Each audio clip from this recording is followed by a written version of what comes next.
Okay, हम लोग जो एग्जाम तुम लोगों ने दिया है, चलो उसका हम लोग क्या करते हैं, डिस्कशन कर लेते हैं।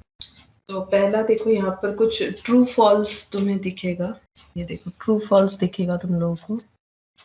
तो इसका आंसर किस तरह से लिखना है ये भी बता देते हैं। देखो फर्स्ट देखो, फर्स्ट क्या है,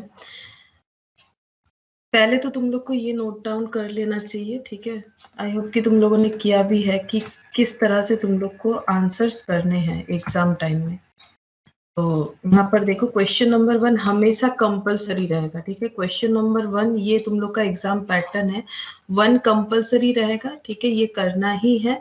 उसके बाद एनी 4 फ्रॉम रिमेनिंग 5, 5 क्वेश्चन रहेगा, उसमें से 4 करना है। लेकिन 5 क्वेश्चन जैसे इस तरह से रहेगा 2, 3, 4, 5, लेकिन सब में 2 में मान लो पार्ट ए बी, 3 में पार्ट ए बी, इस तरह से रहेगा। तो तुम लोग को ध्यान देना है कि कहीं कुछ भी स्किप ना हो जाए, ठीक है, जिन लोगों से स्किप हो रहा है। अच्छा, फर्स्ट क्वेश्चन देखो हमारा क्या बोल रहा है। फर्स्ट हम लोग का बोल रहा है कि स्टेट विथ रीजंस, रीजंस बोला है, मतलब हम लोगों को रीजन भी बताना है, ठीक है। State with reason whether the following statement are true और फॉल्स। पहले ट्रू है या फॉल्स चेक करते हैं। बोल रहा है कि when the shares are forfeited, the shares capital account is debited with called up capital of shares forfeited and the share forfeiture account is credited with call scenario of share forfeited. तो जब मैंने तुम लोग को share मतलब share capital पढ़ाया है, तो तुम लोग को देखना फॉरफीचर में बार बार मैंने एक बात बोला है, फॉरफीचर का एंट्री क्या होता है, कितना मिलना चाहिए था, कितना मिला है और कितना नहीं मिला है। तो उसका एंट्री इस तरह से होता है कि जो मिला है वो चला जाता है शेयर फॉरफीचर में। तो शेयर फॉरफीचर में क्रेडिट होता है कौन सा अमाउंट, जो हमें मिला है, ठीक है। और जो नहीं मिला उसे हम लोग कहाँ पर बोलते हैं, जो नहीं मिला उसका एंट्री करते हैं और उसके साथ जितना मिलना चाहिए था। तो इस तरह से होता है। Equity share capital account debit हो जाता है, ठीक है।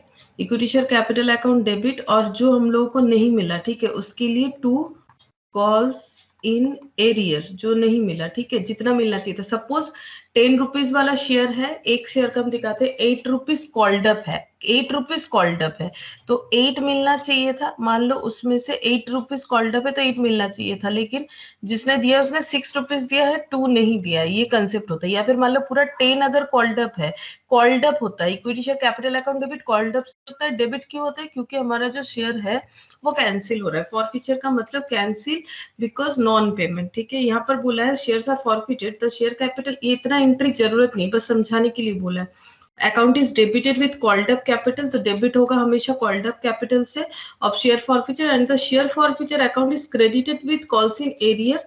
Share forfeiture account is credited with calls in arrear of share forfeited. तो यहाँ पर देखो, यहाँ पर एक प्रॉब्लम क्या बताया है, शेयर आर फॉरफिटेड हुआ है, the shares capital account is debited with called up capital of shares forfeited, ये सही है, ठीक है।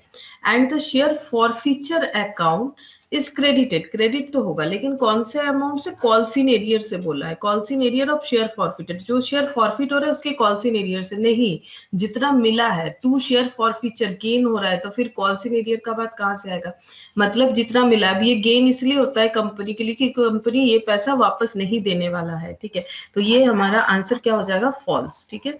मतलब ये ट्रू या फॉल्स में क्या हो जाएगा, फॉल्स हो जाएगा, ये फॉल्स हो गया।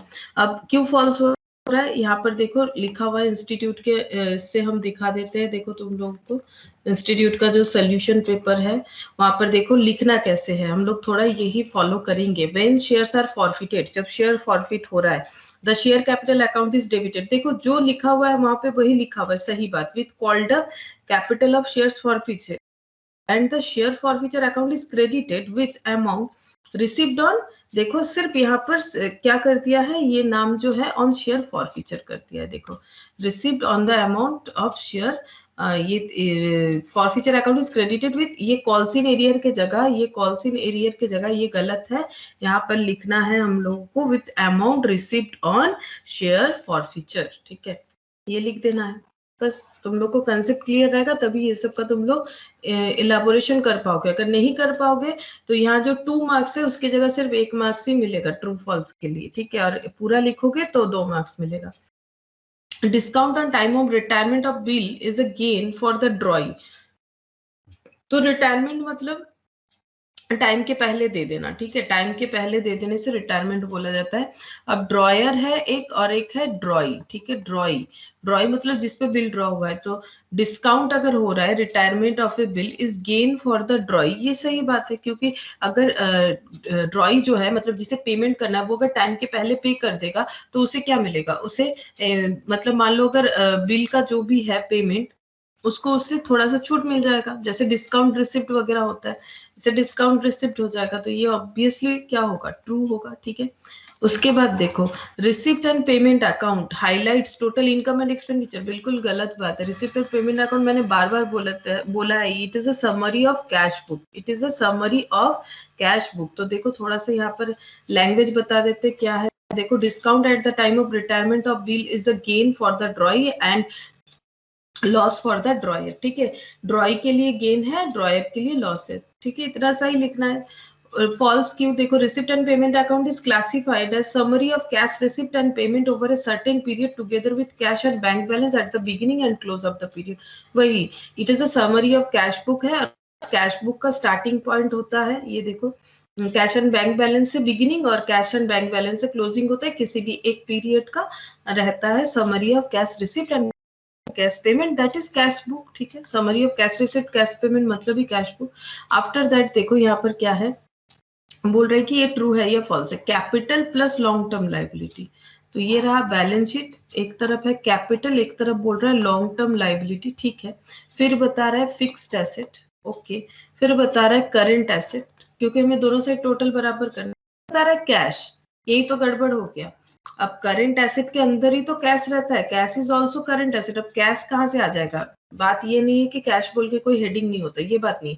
फिक्स्ड एसेट के अंदर आएगा बिल्डिंग, फर्नीचर, ठीक है, ये सब आएगा। करंट एसेट के अंदर क्या आ जाता है, डेटर, बिल्स रिसीवेबल, कैश, या फिर आउटस्टैंडिंग, सॉरी प्रीपेड एक्सपेंस वगैरह, ये सब हो जाता है। तो ये जो कैश है ये तो करंट एसेट के अंदर ही इंक्लूडेड है, फिर ये तो नहीं होना चाहिए था, ठीक है, ये पॉइंट तो नहीं होना चाहिए था, और माइनस कर दिया है करंट लाइबिलिटी को, वो ठीक है, वो ठीक है, क्योंकि करंट लाइबिलिटी इधर होता है।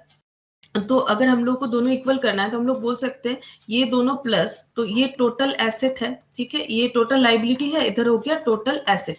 तो capital plus long term liability plus current liability equal to हम लोग बोल सकते हैं ये वाला fixed asset plus current asset. Therefore ये करंट लाइबिलिटी इधर आ सकता है, बट जैसे ही कैश आ गया तो ये फॉल्स हो जाएगा, क्योंकि cash is already included in current asset, ये नहीं हो सकता। अब चलो देखते हैं इन लोगों ने किस तरह से एक्सप्लेन किया है।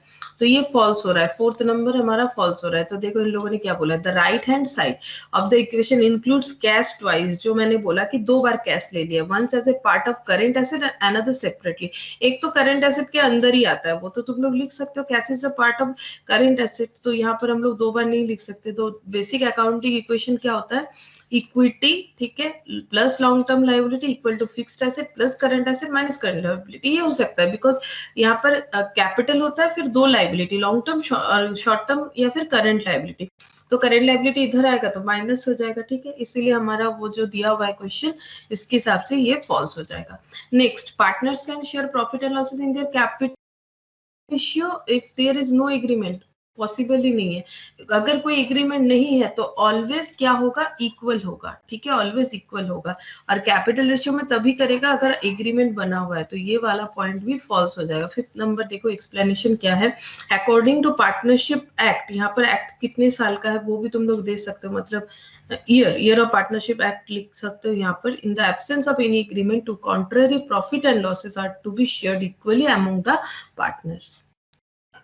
After that, accrual concept implies accounting on cash basis। अब ये कैसा बात हो गया, accrual बोल रहा है, इधर बोल रहा है कि cash basis, तो ये obviously false हो जाएगा। accrual मतलब क्या होता है, accrual मतलब होता है कि accrued हुआ तो फिर रिकॉर्ड करो या फिर रिकॉग्नाइज करो, चाहे वो हमारा चाहे वो हमारा रिसिप्ट हो या रिसीवेबल हो, दैट इज एक्रूड कंसेप्ट। तो देखो false, accrued concept implies accounting on due और एक्रूअल बेसिस, ठीक है। Accrual basis of accounting involves recognition of revenues and cost as, देखो रेवेन्यू मतलब इनकम, कॉस्ट मतलब जो हमें पे करना, मतलब रिसीवेबल पेबल जो भी होना क्यों, इसे हमें कैसे रिकॉर्ड करना है, as and when they accrue irrespective of actual receipt और पेमेंट। एक्रू होने से ही हमें दिखाना पड़ता है, दैट इज एक्रूअल कंसेप्ट, चाहे वो रिसिप्ट एक्चुअली अभी तक हमारा हुआ है या फिर अगर पेमेंट है तो पेमेंट हुआ है या नहीं हुआ है, उससे कोई भी लेना देना नहीं है। नेक्स्ट है point B, prepare journal entries for the following transaction. Journal entry करने बोला है। Employees had taken stock, employee ने स्टॉक लिया है 10,000 का, जिसका कॉस्ट प्राइस है 7,500 on the above on the eve of Deepavali and the same was deducted from their salary in the subsequent month। बोल रहा है कि सैलरी के जगह एम्प्लॉय ने जहां काम करता है वहां से स्टॉक लेके गया है दिवाली के टाइम पे, ठीक है। तो फिर सैलरी कम पे करना पड़ेगा, लेकिन वो सैलरी में एडजस्ट होगा, तो सैलरी अकाउंट को ही डेबिट करेंगे, ठीक है। मुझे सैलरी पे करना है, एज ए एम्प्लॉयर सोचो, मुझे तो सैलरी पे करना है, अब वो सैलरी की जगह स्टॉक लेके जा रहा है, ये उसका प्रॉब्लम है, मेरा सैलरी से उतना कट जाएगा।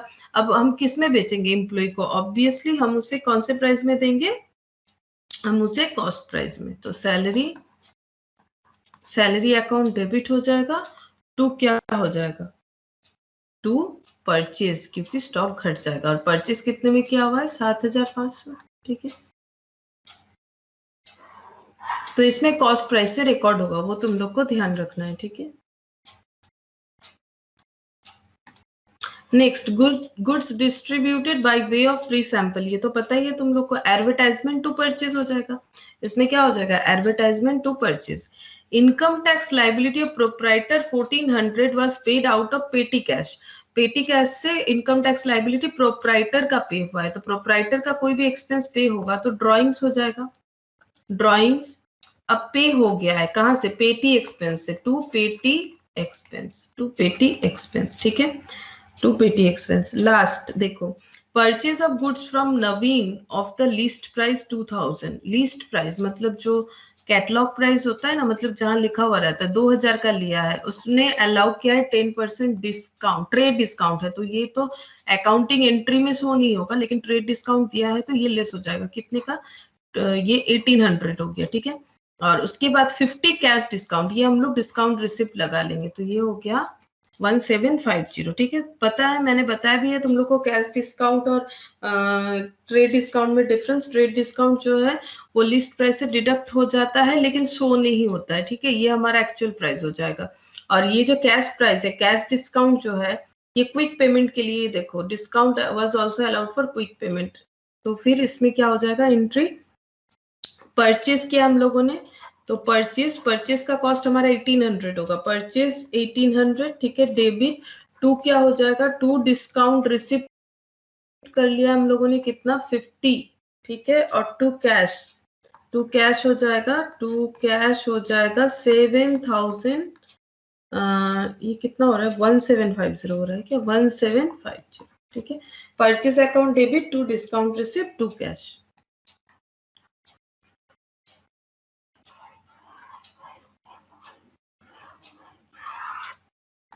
अच्छा, उसके बाद है discuss the limitation which must be kept in mind while evaluating financial statement, ठीक है। तो फाइनेंशियल स्टेटमेंट जब हम लोग इवैल्यूएट करते हैं तो लिमिटेशन क्या क्या रहता है, तो इसके लिए भी देखो हम लोग इंस्टीट्यूट का ये फॉलो कर सकते हैं। ये देखो लिमिटेशन क्या क्या है, the factor which may be relevant in assessing the worth of the enterprise don't find place in the accounts as they cannot be measured in terms of money। मतलब मान लो ऐसा जो फैक्टर्स है, ठीक है, जो जो इंटरप्राइज का जो वैल्यू है उसे बढ़ाने में हेल्प करता है, लेकिन इसे हम लोग मनी पे कन्वर्ट नहीं कर सकते, मतलब उसका वैल्यूएशन थ्रू मनी नहीं कर सकते, ये सारा फैक्टर हम लोग फाइनेंशियल स्टेटमेंट में रिकॉर्ड नहीं कर सकते, इसका मतलब ये होता है। नेक्स्ट बता रहा है balance sheet shows the position of the business on the day of its preparation and not on the future date. मतलब जिस दिन बैलेंस शीट प्रिपेयर हो रहा है, सपोज 31 मार्च को हो रहा है, तो 31 मार्च तक का वो कंडीशन बताता है, लेकिन फ्यूचर का नहीं बताता है। लेकिन जो बैलेंस शीट के यूजर है, मतलब जो बैलेंस शीट को देख के डिसीजन लेना चाहते हैं कि इस कंपनी में मुझे कुछ करना चाहिए या नहीं, मतलब मुझे इन्वेस्टर बनना चाहिए या फिर इस कंपनी का शेयर खरीदना चाहिए, या फिर इस कंपनी को, अगर हम क्रेडिटर हो रहे हैं इस कंपनी के, क्या मुझे इसको आगे माल जो है वो सप्लाई करना चाहिए। तो ये सब के लिए इन लोगों को क्या चाहिए होता है, देखो, do not future data while the users of the accounts are interested in knowing in the position of the business in the near future. Future में इसका पोजीशन क्या होगा यही पता करने का मतलब इंटरेस्ट रहता है जो फाइनेंशियल स्टेटमेंट को यूज करते हैं, जो कि एक्सटर्नल यूजर होते हैं। दो तरह के यूजर होते हैं, internal external, and also in long run and not for the past day. मतलब पास्ट में क्या हुआ है उसे भूल जाओ, ठीक है, पास्ट से क्या लेना देना, पास्ट में बिजनेस अच्छा किया, लेकिन फ्यूचर में करेगा कि नहीं वो मेन बात है। लेकिन बैलेंस शीट जो हमारा फाइनेंशियल स्टेटमेंट बनता है वो हमारे फ्यूचर के बारे में कुछ नहीं बताता है, जो भी बताता है अब तक क्या हुआ है उसके बारे में बताता है, आगे क्या होगा उसका प्रेडिक्शन कर पाना उतना आसान नहीं होता है, इसीलिए ये एक लिमिटेशन है। दूसरा, accounting ignores changes in some money factors like inflation. तो इसमें जो अकाउंटिंग टेक्निक वगैरह हम लोग यूज करके फाइनेंशियल स्टेटमेंट बनाते हैं उसमें इन्फ्लेशन का इफेक्ट जो है वो नहीं ऐड ऑन होता है, क्योंकि पूरे साल भर में हमारा होता है, तो उसमें इन्फ्लेशन जो भी चेंजेस वगैरह होता है उसका इफेक्ट हम लोग, वो सारा फैक्टर जो है वो इग्नोर हो जाता है। There are occasions when accounting principle conflicts with each other। ऐसा भी होता है कहीं कहीं कि अकाउंटिंग जो प्रिंसिपल है वो एक दूसरे के साथ क्या हो जाते हैं, कन्फ्लिक्ट करते हैं। उसके बाद certain accounting estimates depend on the share personal judgement of the accountant, ठीक है। तो क्या होता है कि कुछ एस्टिमेशन जो है वो अकाउंटेंट अपने पर्सनल जजमेंट से कर देता है, ठीक है, उसके बाद फाइनेंशियल स्टेटमेंट बन जाता है, जो कि इसका एक लिमिटेशन है। Different accounting policies for the treatment of same item adds to the probability of manipulation. एक ही चीज है बट उस पे हम लोग डिफरेंट अकाउंटिंग पॉलिसीज अप्लाई कर रहे हैं, इससे क्या होगा, मैनिपुलेट हो जाता है वो डेटा जो है वो मैनिपुलेट हो जाता है। ये हमारे अकाउंटिंग फाइनेंशियल स्टेटमेंट का और एक लिमिटेशन है। तो देखो कितना सारा लिमिटेशन आ गया। एक तो ऐसा है कि कुछ फैक्टर्स ऐसे हैं जो हमारे बिजनेस को हेल्प करते हैं, लेकिन हम लोग उसे मनी में ट्रांसफर नहीं कर सकते, दैट्स वाई हम लोग उसे कंसिडर भी नहीं कर पाते हमारे फाइनेंशियल स्टेटमेंट में। दूसरा, ये पूरे अब तक का डेटा बताता है, पास्ट का डेटा बताता है, फ्यूचर का कुछ नहीं बताता है। लेकिन जो इन्वेस्टर होते हैं फ्यूचर में क्या होगा उससे इंटरेस्टेड होते हैं, लॉन्ग रन में क्या होने वाला है उससे इंटरेस्ट होते हैं, लेकिन पास्ट डेटा से इनसे कोई लेना देना नहीं होता है। बट ऐसा कोई फैसिलिटीज नहीं है फाइनेंशियल स्टेटमेंट की हमें फ्यूचर डेटा मिल पाए। और कभी कभी क्या होता है, इन्फ्लेशन जैसा जो फैक्टर होता है वो इग्नोर हो जाता है, ठीक है, क्योंकि देखो accounting ignore changes in some money factors, ठीक है, लाइक इन्फ्लेशन। इन्फ्लेशन जो है वो हमारा इग्नोर हो जाता है, वो हम लोग कंसीडर नहीं कर पाते हैं। और कभी कभी क्या होता है, अकाउंटिंग प्रिंसिपल भी एक दूसरे के साथ क्या करने लगते हैं, कन्फ्लिक्ट करने लगते हैं, ठीक है। उसके बाद certain accounting estimates depend on the personal judgement of the accountant. कुछ एस्टिमेशन जो है अकाउंटेंट पर्सनली जज कर देता है, ठीक है, एस्टिमेशन जो है अपने आप से लगा देता है, ये एक नेगेटिव पॉइंट है। दूसरा क्या होता है कि डिफरेंट अकाउंटिंग पॉलिसीज, अलग अलग अकाउंटिंग पॉलिसीज हम लोग अप्लाई करते रहते हैं सेम आइटम के ऊपर, जिससे हमारा जो है मैनिपुलेशन का प्रोबेबिलिटी जो है वो बढ़ जाता है। तो इसे तुम लोग को अपने हिसाब से लिखना है। अच्छा, उसके बाद ये क्वेश्चन नंबर 2 हम करवाएंगे, ठीक है। पहले हम लोग थोड़ा बड़ा जो क्वेश्चन है उससे सॉल्व कर लेते हैं। तो हम लोग चले जाते हैं लास्ट में और लास्ट से स्टार्ट करते हैं करना। अच्छा, पहले तो एक थ्योरी है, distinguish between money measurement concept and matching concept, ठीक है। तो मनी मेजरमेंट कंसेप्ट और मैचिंग कंसेप्ट में क्या फर्क होता है, देखो यहाँ पर तुम लोग को मिल जाएगा। थ्योरी जो है हम ये आंसर सीट से करवा रहे हैं, तुम लोग पता है तुम लोग को कहाँ आंसर सीट मिलेगा, मुझे बोलने का तो और जरूरत नहीं है, तो तुम लोग वहां से लेके जरूर पढ़ना, या फिर इंस्टीट्यूट का जो स्टडी मैट है वहां से पढ़ से यहाँ पर एक बार दिखा देते क्या बोला है ताकि तुम लोग को याद रह जाए। मनी मेजरमेंट कंसेप्ट तो पता ही चल रहा है कि मनी मेजरमेंट कंसेप्ट यानी मॉनेटरी वैल्यू में मेजर कर पाना। Only those transaction which can be measured in terms of money are recorded. Money measurement concept के थ्रू से हम लोग वही ट्रांजैक्शन रिकॉर्ड कर सकते हैं जिसे मॉनेटरी वैल्यू में हम लोग मेजर कर पाते हैं। Since money is the medium of exchange and standard of economic value, the concept requires that those transactions alone that are capable of being measured in the terms of money should be recorded in the books of the accounts। क्योंकि money जो है वही हमारे क्या है exchange का एक medium बना है। अगर हमें कुछ ट्रांजैक्शन मतलब क्या होता है, लेन देन, कुछ चीज के बदले कुछ चीज लेना देना, ठीक है, तो दैट इज एक्सचेंज। तो एक्सचेंज करने का मीडियम एक ही है हमारे पास, मनी, ठीक है, और ये एक स्टैंडर्ड इकोनॉमिक वैल्यू है, ठीक है।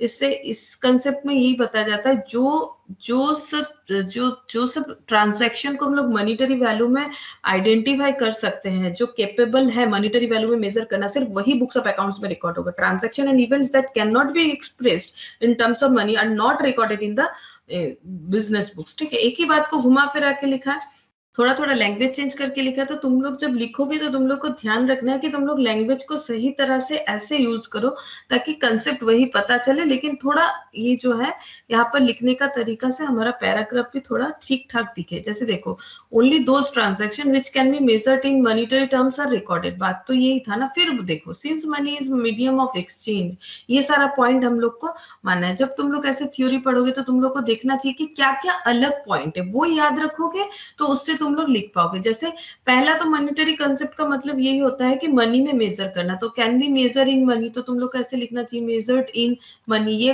एक पॉइंट बनाओ। दूसरा बनाओ कि मीडियम ऑफ एक्सचेंज, ये पॉइंट हमें लिखना चाहिए, ठीक है। स्टैंडर्ड इकोनॉमी, इस तरह से तुम लोग को पॉइंट आउट कर लेना चाहिए मनी मेजरमेंट कंसेप्ट के लिए। इस तरह से कोई भी थ्योरी हो उसके लिए तुम लोग को इस तरह से पॉइंट आउट कर लेना चाहिए ताकि वही पॉइंट को तुम लोग सही पॉइंट को इलाबोरेट करो, ठीक है। एक ही चीज को बार बार ना लिखो। उसके बाद देखो, matching concept, all expenses matched with the revenue of the period should only be taken into consideration. मतलब सारा जो रेवेन्यू है उसके रिगार्डिंग एक्सपेंस हमारा रिकॉर्ड होना चाहिए। जैसे मान लो सेल कर रहे हो, सेल हमारा रेवेन्यू है, तो उसके रिगार्डिंग एक्सपेंस क्या है, टू परचेज है, ठीक है। तो वही बोल रहा है ऑल एक्सपेंसेस, ठीक है, ये purchase matched with the revenue of that period should only be taken into consideration. मतलब जो मैच होगा अपने, जो एक्सपेंस अपने रेवेन्यू के साथ मैच होगा वही सिर्फ रिकॉर्ड हो सकता है। In the financial statement of organisation if any revenue is recognised then expenses related to earn that revenue should be recognised. मतलब बोल रहा है फाइनेंशियल स्टेटमेंट में जब भी हम लोग कोई रेवेन्यू को रिकॉर्ड करते हैं, मान लो ट्रेडिंग पीएल बैलेंस शीट में ट्रेडिंग में सेल रिकॉर्ड कर रहे हैं, तो उसका रिलेटेड एक्सपेंस, ठीक है, जो उस रेवेन्यू को अर्न करने के लिए इनकर्ड किया गया है उसे रिकॉग्नाइज करना पड़ेगा। इसका मतलब है अगर सेल करना है तो पहले परचेज करना पड़ेगा। वही बता रहा है कि is recognised then the expenses related to earn that revenue. ये वाला इंपॉर्टेंट पॉइंट है कि उस रेवेन्यू को अर्न करने के लिए जितना एक्सपेंस हुआ है उसे भी हमें रिकॉग्नाइज्ड यानी रिकॉर्ड करना पड़ेगा। आई होप कि तुम लोग मनी मेजरमेंट कंसेप्ट और मैचिंग कंसेप्ट और नहीं भूलोगे, ठीक है। अब हम लोग चलते हैं हमारे दूसरे क्वेश्चन में। क्वेश्चन क्या है, 6 का पॉइंट ए और बी। तो क्या है देखो क्वेश्चन में, 6th नंबर क्वेश्चन में पहले, alpha limited registered with an authorised capital of 4 lakh divided into 2000 shares of 100 each. तो अल्फा लिमिटेड जो है उसने अपने आप को रजिस्टर करवाया है ऑथराइज्ड कैपिटल, मतलब जिससे ज्यादा वो मार्केट से पैसा नहीं निकाल सकता है। 4 लाख ऑथराइज्ड कैपिटल है, डिवाइडेड इनटू 2000 शेयर्स, तो एक एक शेयर का वैल्यू कितना हो जाएगा, 4 लाख डिवाइडेड बाय 2000, यानी एक एक शेयर का वैल्यू हो गया है 200 इनटू 2000 शेयर्स ऑफ 100 ईच। तो 100 ईच बोल रहा है, divided into 2000, issued for subscription of 1000 shares, 1000 shares issue कर रहा है, ठीक है। at 25 per share on application, 30 on allotment, 20 on first call। तो 25 application, 30 on allotment और 20 on first call, तो टोटल हो गया 75 and balance as and when required. तो बैलेंस कितना हो जाएगा, क्योंकि एक एक शेयर 1000 करके है, तो 75 अगर टोटल हो रहा है तो बैलेंस देखना पड़ेगा कितना हो रहा है, टोटल करके लिखना पड़ेगा। यहाँ पर देख लेते हैं। तो पहले बोल रहा है, अच्छा यहाँ पर एक चीज ध्यान दो, ये जो पहला लाइन है 4 लाख रुपीज बोला है, ठीक है। रुपीज 4 लाख जो है डिवाइडेड इनटू 2000 शेयर्स पे किया हुआ है, तो 4 लाख डिवाइडेड बाय 2000 करेंगे तो आ जा रहा है 200, ठीक है। तो एक एक 2000 शेयर्स में डिवाइड किया हुआ है, तो एक एक शेयर्स जो है वो कितने का हो रहा है?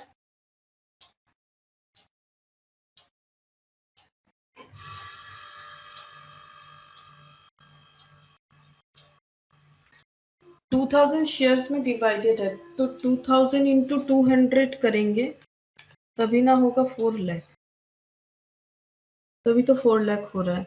अच्छा, तो बोल रहे 100 ईच करके है। अच्छा, तो 2000 इंटू 100, तो ये कितना हो गया? 2 लाख हो जा रहा है। ठीक है, जो भी हो, वो ऑथराइज्ड कैपिटल दिया है। आगे पढ़ते कितना इशू किया है, ऑथराइज्ड जो भी हो।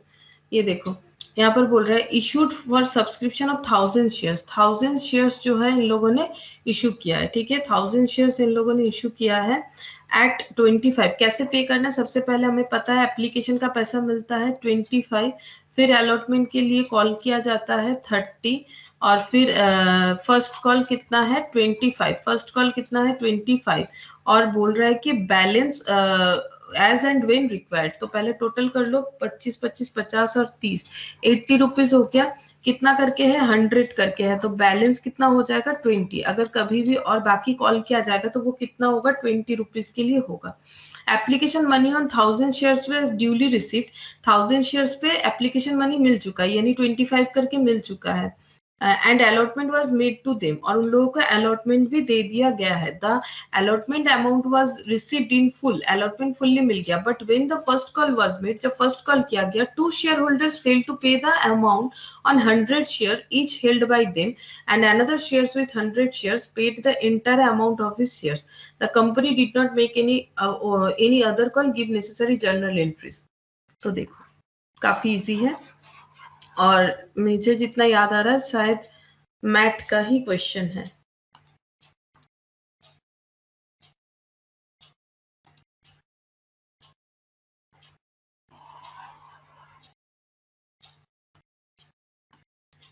तो एक एक पॉइंट डिस्कस करते हैं। सबसे पहले बताया है कि यहाँ पर जो है एप्लीकेशन का पैसा हम लोगों को मिल चुका है, ठीक है।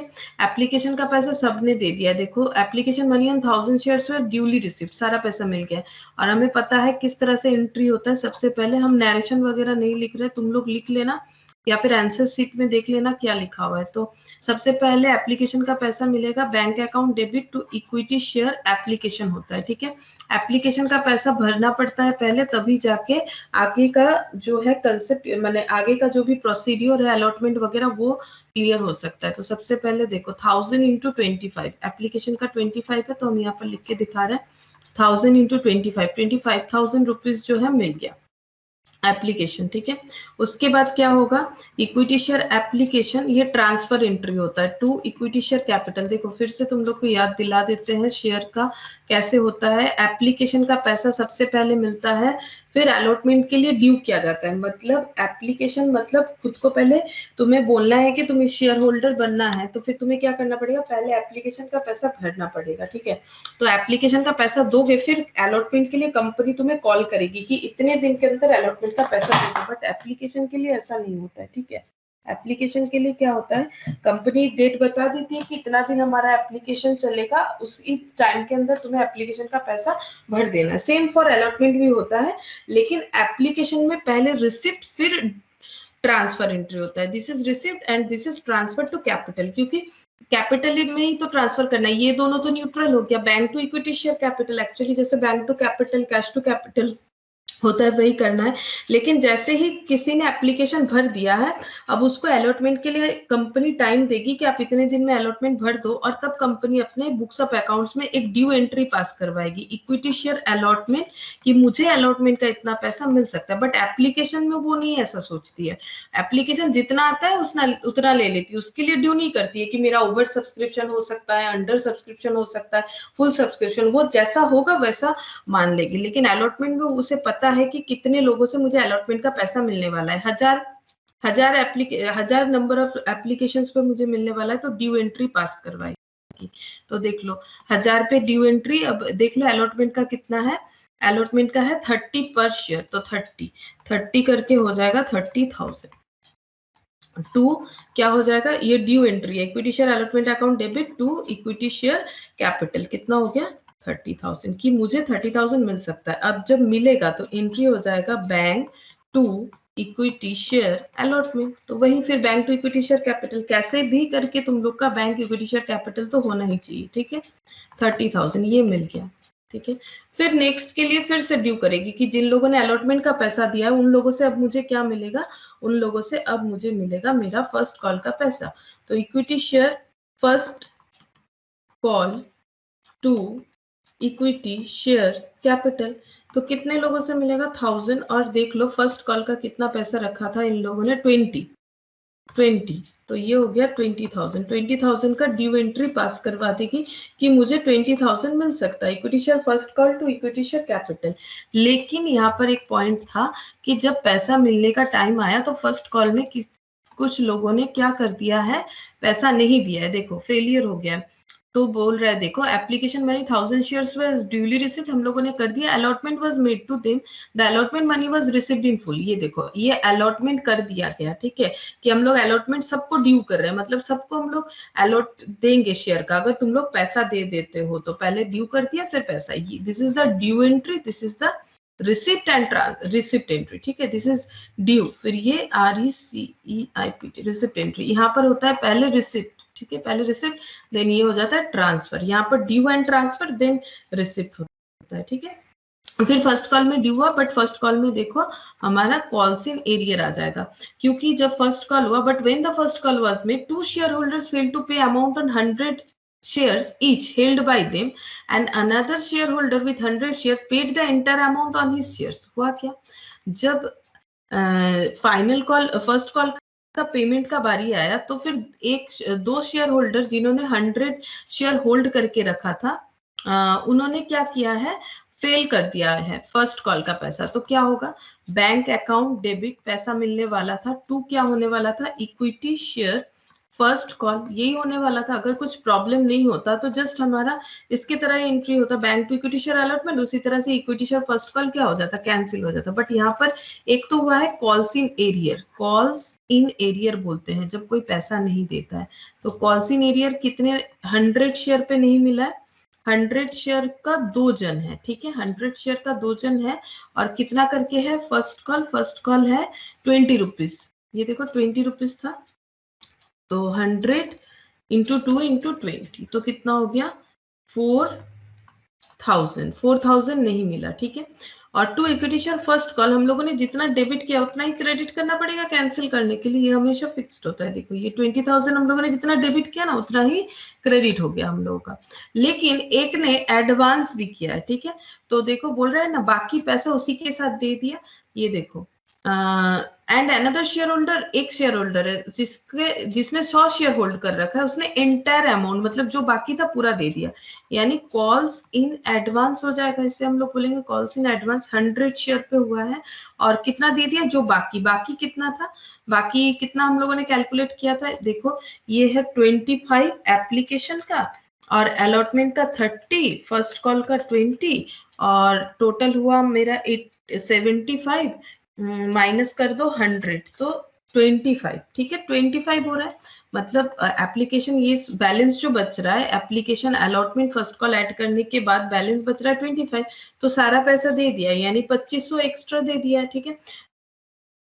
टोटल रिसिप्ट कितना हुआ चेक करो, देखो पहले नॉर्मल सेंस लगाओ, हमें कितना मिलना चाहिए था, हमें 20,000 मिलना चाहिए था फर्स्ट कॉल का, जो हमें नहीं मिला, कितना कम मिला है 4,000, तो ये देखो 20,000 में से पहले 4,000 लेस कर दो, कितना मिला है 16,000 मिला है, उसके साथ साथ कॉल्स इन एडवांस के हिसाब से 2500 मिला है, तो 18,500, इस तरह से हम लोग कर सकते हैं, या फिर इसको बैलेंस करोगे तो भी आ जाएगा, ठीक है, लेकिन ये कंसेप्ट से सीख लो 18,500 हो रहा है। अच्छा, और क्या बोला है, और तो कुछ नहीं बोला है, बस gives the necessary journal names books of the company to record this transaction, हो गया। अब इसके साथ तुम लोग को नैरेशन जो लिखना है वो तुम लोग आंसर शीट में देख लेना, उसी प्रॉपर क्राइटेरिया में तुम लोग लिखना विद बीइंग के साथ, ठीक है, बीइंग इतना शेयर इस तरह से लिखना पड़ेगा, ठीक है। Point number B, Aditya limited issues issued 20,000 9% debenture on the nominal value of 1 crore. तो इशू किया है 20,000 9% डिवेंचर जिसका नॉमिनल वैल्यू है 1 करोड़। ठीक है, अब क्या क्या किया है देखो। To sundry persons for cash 90% of nominal value of 50 lakh, to a vendor for purchase of fixed asset worth 20 lakh, 25 lakh nominal value, to the banker as a collateral security for a loan 20 lakh 25,000 nominal value. You are required to prepare necessary journal entries. अच्छा, 2 बार लिख दिया journal entry. तो हमें तीनों case में अलग अलग journal entry जो है वो पास करवाना है। तो पहले क्या बोला है, कुछ लोगों को किया है, ठीक है, फॉर कैश, कैश के लिए डिवेंचर तो कैश के लिए इशू होता है, लोन के लिए, ठीक है, लोन चाहिए कंपनी को, बताया था फर्स्ट डे, बैंक से लेगा तो क्या होगा, पब्लिक से लेगा तो क्या होगा। तो for cash 90% of nominal value, तो 90% ऑफ नॉमिनल वैल्यू जो आ रहा है, नॉमिनल वैल्यू ऑफ 50 लाख 90%, ठीक है, तो 50 लाख का 90% कर दो, मतलब डिस्काउंट पे हो रहा है, तो कितना हो जाएगा 45 लाख। तो bank to debenture application, bank to debenture application कितना हो जाएगा, देखो 50 लाख का 90%, ऐसे ही बोला है ना, देखो लैंग्वेज क्या बोला है, सन्ड्री पर्सन्स, मतलब वही जैसे शेयर होल्डर्स होते हैं वो भी तो सन्ड्री पर्सन, वैसे डिवेंचर होल्डर को, टू डिवेंचर होल्डर या सन्ड्री पर्सन एक ही बात है। फॉर कैश, कैश तो मिलेगा, शेयर इशू करो डिवेंचर इशू करो, तो बैंक होता है at 90% nominal value of 50 lakh का 90%, तो 50 लाख का 90% कितना हो गया 45 लाख, 45 लाख। अब इसे ट्रांसफर करेंगे डिवेंचर एप्लीकेशन, ठीक है, डिवेंचर एप्लीकेशन डिस्काउंट हुआ है तो discount on issue, discount on issue to क्या हो जाएगा 9% डिवेंचर, तो डिवेंचर तो 50 लाख, डिस्काउंट 5 लाख, अच्छा सॉरी ये 45 होगा, और ये हो गया डिवेंचर एप्लीकेशन हो गया 45 लाख। ठीक है, ये फर्स्ट एंट्री के लिए हो गया, सिंपल था। उसके बाद फिक्स्ड एसेट खरीदने के लिए किया गया, वेंडर को फिक्स्ड एसेट कितने का खरीदा है 20 लाख, तो पहले इसका एंट्री करते हैं, फिक्स्ड एसेट टू वेंडर, नाम दे देता तो वेंडर का नाम लिख सकते थे, कितने का खरीद लिया 20 लाख का खरीद लिया। अब आगे क्या बोल रहा है, उसे 25 लाख का हम लोगों ने डिवेंचर इशू कर दिया नॉमिनल वैल्यू, तो क्या हो जाएगा, वेंडर को पेमेंट कर देते तो वेंडर टू कैश हो जाता, तो वेंडर अकाउंट डेबिट कितना 20 लाख, ठीक है, डिस्काउंट ऑन इशू कितना 5 लाख टू 9% डिवेंचर, तो 9% डिवेंचर 25 लाख, 25 लाख का डिवेंचर हम लोगों ने इशू कर दिया, बट वेंडर से तो 20 लाख का चीज खरीदा था ना, तो फिर लॉस कितने का हुआ 5 लाख। ये क्यों हुआ है, क्योंकि हम लोगों ने डिस्काउंट में डिवेंचर इशू किया, 25 लाख का डिवेंचर जो है इसका मतलब 20 लाख में इशू कर दिया। ठीक है, पैसा अगर लेते, अगर डिवेंचर पैसा के लिए इशू करते तो बात तो वही होता ना, 25 लाख की जगह 20 लाख एक्सेप्ट कर रहे, तो यहाँ पर भी तो वही बात हो गया, 25 लाख का डिवेंचर दे रहे, 20 लाख का एसेट जो है वो ले रहे। तो यहाँ पर क्या हो रहा है, एक्चुअली हम लोग खुद खरीद रहे हैं और ये वेंडर को ऑफर कर रहे हैं, वेंडर को डिस्काउंट में हम लोगों ने क्या कर दिया, डिवेंचर इशू कर दिया है instead of cash payment for our purchase of fixed asset. And last देखो बोल रहा है कि कोलैटरल सिक्योरिटी दिखा के लोन लिया गया है कितने का 20 लाख का, नॉमिनल वैल्यू कितने का है 25 लाख का, तो लोन लेने का एंट्री हम लोग लिख सकते हैं। ठीक है, bank to bank loan, bank to bank loan कितना हो जाएगा 20 लाख 20 लाख।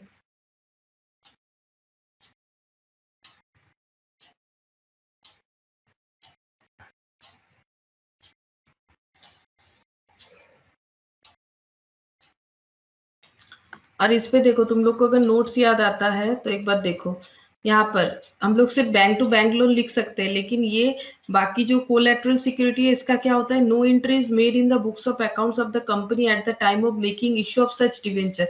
जब डिवेंचर इशू कर रहे हैं एज ए कोलैटरल सिक्योरिटी तो कोई भी एंट्री नहीं होता है, हम लोग सीखे थे in the notes to accounts of balance sheet, ये सिर्फ बैलेंस शीट में डिस्क्लोज होता है, द फैक्ट डिस्क्लोज करना पड़ता है that the debenture being issued as collateral security, मतलब ये एज ए सिक्योरिटी इशू कर दिया गया है, and outstanding are shown by note under the liability secured, ठीक है। और बाकी अगर कुछ बच जाता है डिवेंचर का, सिक्योर्ड मतलब कोलैटरल सिक्योरिटी में जितना डिवेंचर हम लोगों ने लगाया उसके बाद भी अगर कुछ बच जाएगा तो वो लायबिलिटी साइड में दिखाना है। तो ये तुम लोग को नोट्स लिखना पड़ेगा कि बाकी एंट्री क्यों नहीं हो रहा है। तो बाकी एंट्री इसलिए नहीं होता है क्योंकि हम लोग जब डिवेंचर इशू करते हैं एज ए कोलैटरल सिक्योरिटी, तो रूल्स हमारा ये है कि हम लोग सिर्फ बैलेंस शीट में से नोट्स टू अकाउंट्स में डिस्क्लोज करने वाले हैं कि कितना कोलैटरल सिक्योरिटी के हिसाब से इशू हो रहा है, ठीक है। अच्छा, तो देखो 6 का ए बी सी तीनों हमारा डिस्कस हो चुका है। ओके, अब हम लोग करते हैं, चलो क्वेश्चन नंबर बी। ये किसका है? ये 5 का है, ठीक है, 5 का। तो 5 का ए एंड बी हमें करना है। तो पहले कौन सा करें? पहले 5 का ए जो है वो कर लेते हैं। देखो 5 का ए कर लेते हैं, फिर बी करेंगे। बोल रहे हैं Messrs Surya Transport purchase 10 Innova cars at 4,50,000 each on 1 अप्रैल 2017।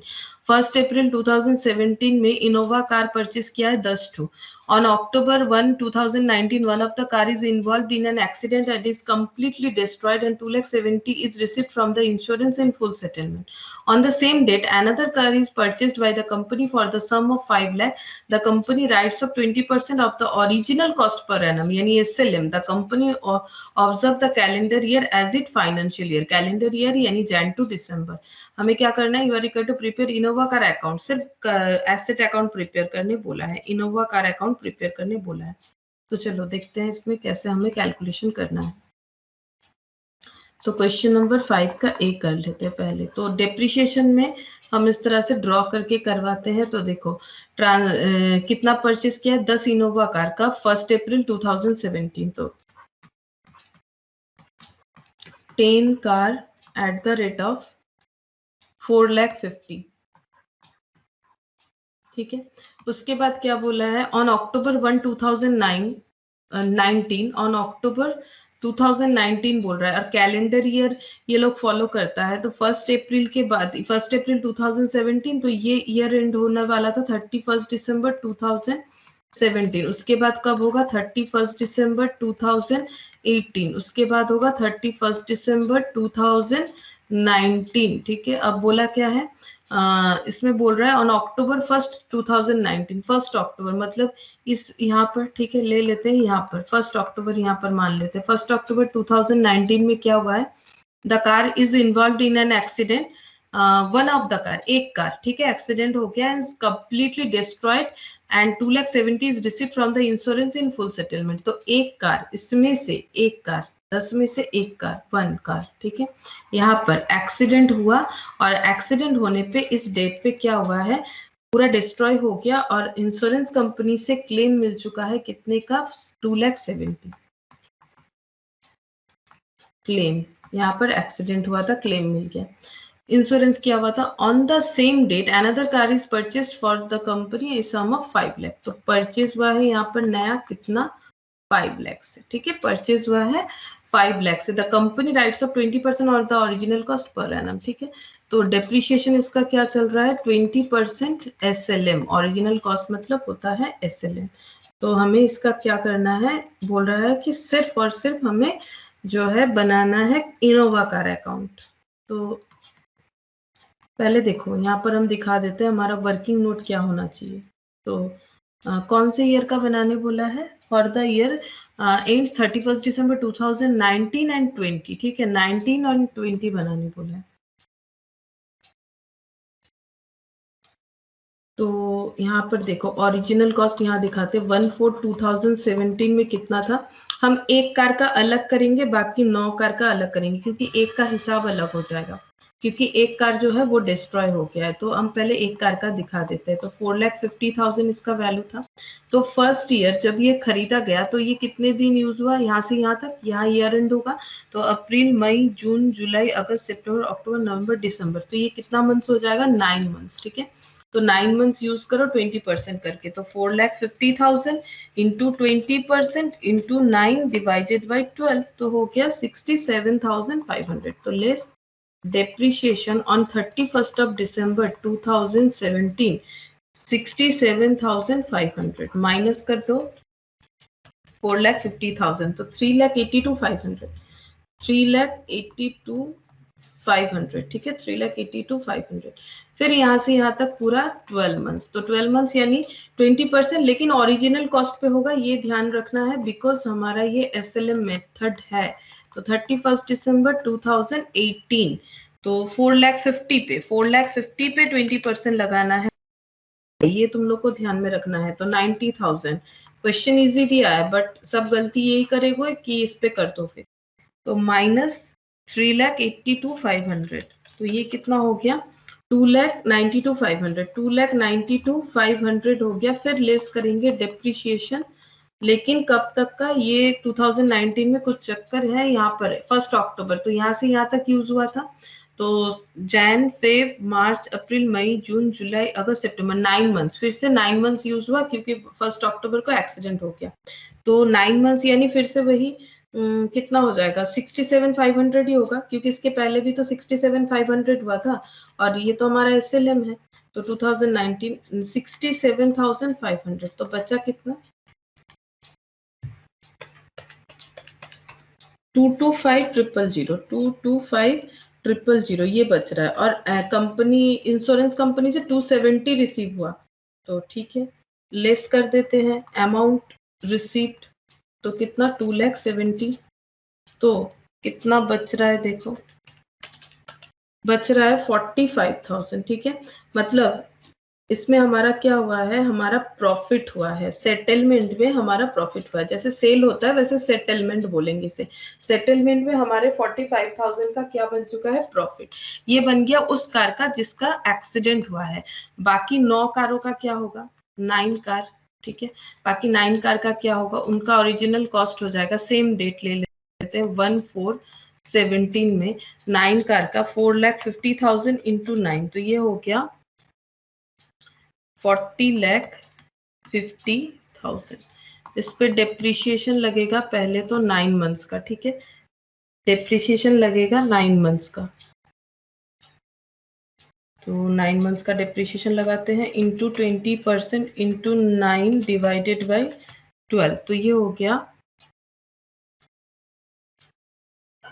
अच्छा, हमें कौन सा अकाउंट बनाने बोला, you are required to prepare the Innova car account. अच्छा, सारा ही बनाना है, मुझे लगा जो एक्सीडेंट हुआ है उसका बनाना पड़ेगा, नहीं। ओके, तो 60, ये कितना हो रहा है डेप्रिसिएशन, 60,75,000, 60,75,000 माइनस 40,50, तो 3,44,25,000। फिर लेस करेंगे डेप्रिसिएशन कौन से ईयर का, 18 का। तो अब हम लोग को क्या करना है, 40,50,000 पे 20% लगाते रहना है, तो ये हो गया 8,10,000, तो बच्चा 32,40,000, ये 18 का हो गया।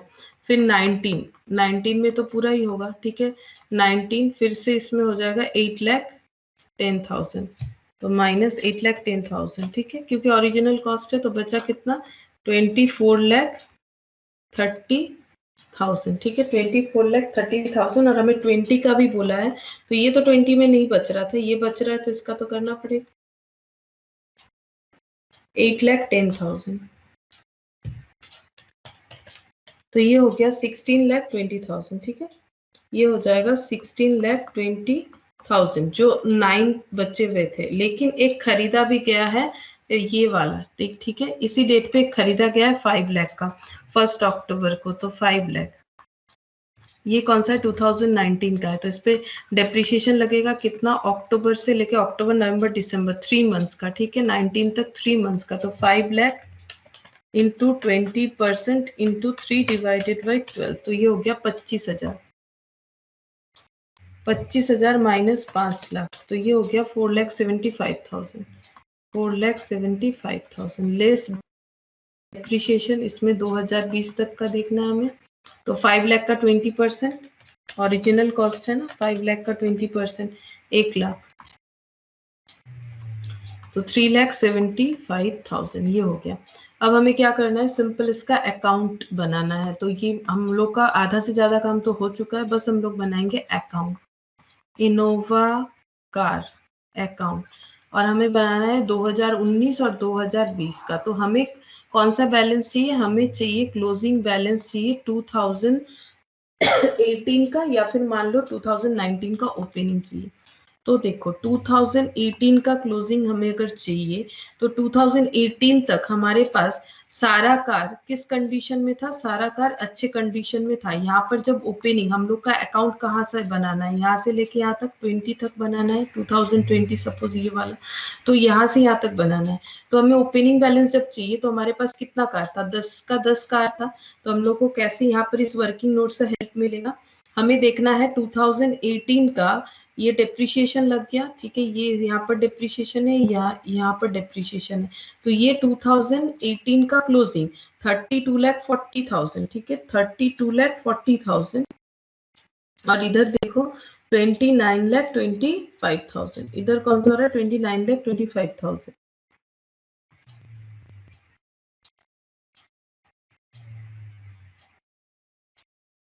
First 2019, one of the car is involved in an accident, is completely destroyed and is received from the insurance claim in full settlement. On the same day, another car is purchased.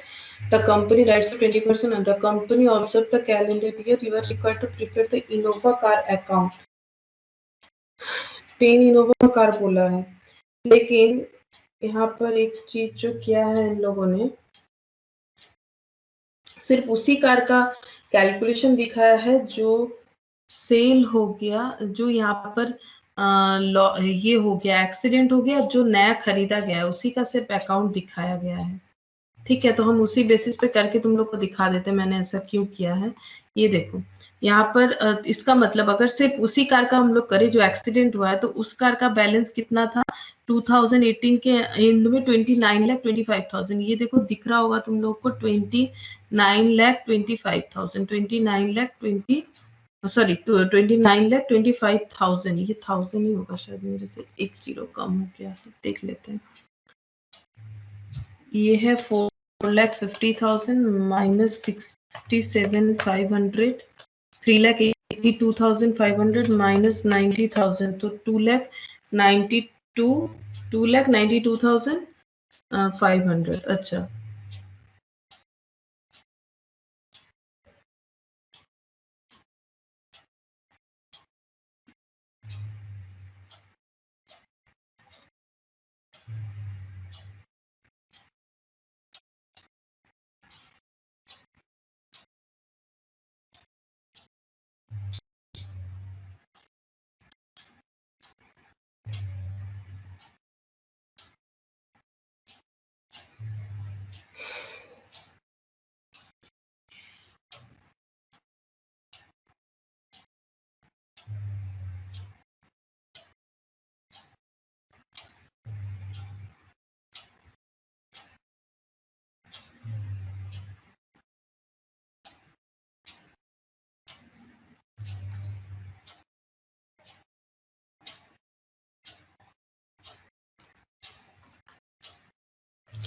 Actually problem ये हो रहा है कि institute का एक बार देखो solution, तो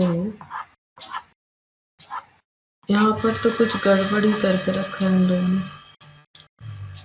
यहाँ पर 29,25,000 ओपनिंग बैलेंस दिखा रहा है, इधर डेप्रिशिएशन जब दिखा रहा है तो सारे कारों का ले रहा है।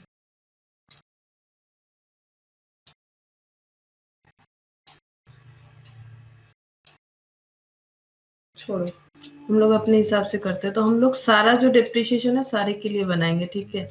तो देखो यहाँ पर जब ये जो बुक्स ऑफ अकाउंट्स हमारा क्लोज हो रहा था, यहाँ पर जब हमारा बुक्स ऑफ अकाउंट्स क्लोज हो गया तो हमारे पास जो कार थे उनके वैल्यू कितने हो जाएंगे, ये देखो 2018 के एंड में 2,90,500 और ये 32,40,000, ठीक है, 32,40,000 9 कार प्लस 2,92,500, 2,92,500, तो ये हो गया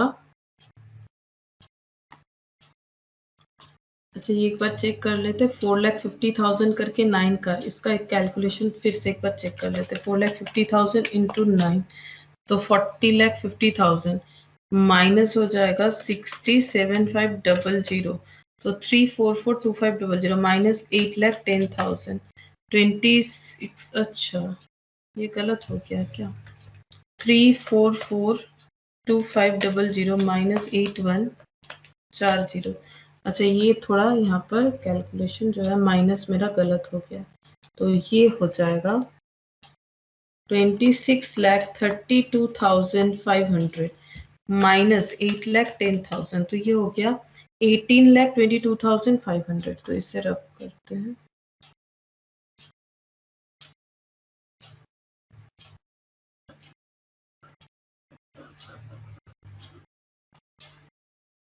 $18,22,500, फिर डिप्रिशिएशन 8,10,000, फिर 8,10,000। अच्छा 10,12,500, 10, 12 और 500। अब कैसे करना है देखो, सिंपल है। यहाँ पर हमें क्या करना है, हमें 2019 और 20 का अकाउंट बनाने बोला है। तो 2019 का ओपनिंग यानी 2018 के क्लोजिंग में बैलेंस कितना था, दो ही हमारे पास, टोटल 9 हमारे पास कार थे, ठीक है, क्योंकि 2019 के अक्टूबर में एक कार डिस्ट्रॉय हुआ है, तो उसका वैल्यू था 2,92,500 और इधर 26,32,500, दोनों का ऐड कर लेते हैं। 26,32,500 प्लस 2,92,500, तो ये 29,25,000 आएगा। अच्छा ठीक है, इंस्टीट्यूट का सोल्यूशन ठीक है, वो मेरा जीरो गलत आ गया था, मैंने गलत कैलकुलेशन करके रखा था। अच्छा देखो, तो यहाँ पर हम टोटल कर देते हैं। ओपनिंग बैलेंस हमें यहाँ का लिखना है, यहाँ का मतलब 2,92,500, तो 2,92,500 ये जो कार डिस्ट्रॉय हुआ उसका, और बाकी 9 कारों का हो रहा है 26,32,500, 26,32,500। तो टोटल कितना हो जाएगा, टोटल हो गया 29,25,000। अब हम लोग ये जो पिक्चर ड्रॉ किए उसके अकॉर्डिंग चलेंगे। ऐसे जा रहे थे, 10th में एक्सीडेंट हो गया, तो एक्सीडेंट हो गया मतलब सेल की तरह ट्रीट करो। तो एक्सीडेंट हुआ तो जितने एक्सीडेंट के पहले तक ये कितने दिन यूज हुआ, 9 मंथ्स, और उसका डेप्रिशिएशन हमें दिख रहा है, ये देखो कितना है 67,500, और कितना इसमें रिकवरी हुआ 2,70,000। तो इसमें लिख लेते हैं बाई बैंक, जो इंश्योरेंस कंपनी से मिल गया 2,70,000, ठीक है। बाई क्या हो जाएगा, डेप्रिशिएशन जो कार लॉस्ट हो रहा है, ठीक है, लॉस्ट कार पे लगा देते हैं, वो कितना हुआ है 67,500, 9 मंथ्स यूज हुआ है डिस्ट्रॉय होने के पहले, ये देखो 67,500, 67,500 ये लिख दिया। और गेन हुआ है, ठीक है, इंश्योरेंस कंपनी से सेटलमेंट में हमारा गेन भी हुआ है, कितना हुआ है देख लेते हैं, 45,000, ठीक है, कितना गेन हुआ है 45,000। और ये डेप्रिशिएशन, ये क्या, जो कार हमारा लॉस्ट हो गया। बाकी जो 9 कार बचे हैं उसके 2019 में हालत क्या थे, उसमें पूरा का पूरा डेप्रिशिएशन चार्ज हुआ, उसका बैलेंस भी दिखेगा। तो 8,10,000, ठीक है, डेप्रिशिएशन कितना चार्ज हुआ 8,10,000। लेकिन इसमें 1 अक्टूबर को, यहाँ पर पहले ये देखो 1 अक्टूबर को एक नया कार भी परचेस हुआ है, तो टू बैंक हो जाएगा 5 लाख। तो ये लिख लेते हैं, पहले ये लिख लेते हैं, टू बैंक हो गया, डेट हिसाब से लिखना, यहाँ डेट देना मैंडेटरी है, ये हो जाएगा 1 Jan 2018, ठीक है। ये डेट हो रहा है 1 अक्टूबर, ये भी डेट हो रहा है 1 अक्टूबर, ये सारा हो रहा है 2000, ये 19 है, सॉरी ये सब 19 का ही है, और ये भी 1 अक्टूबर 19, और ये भी वही है। अब क्या हो रहा है, खरीदा है हम लोगों ने कितने का, 5 लाख का, ठीक है।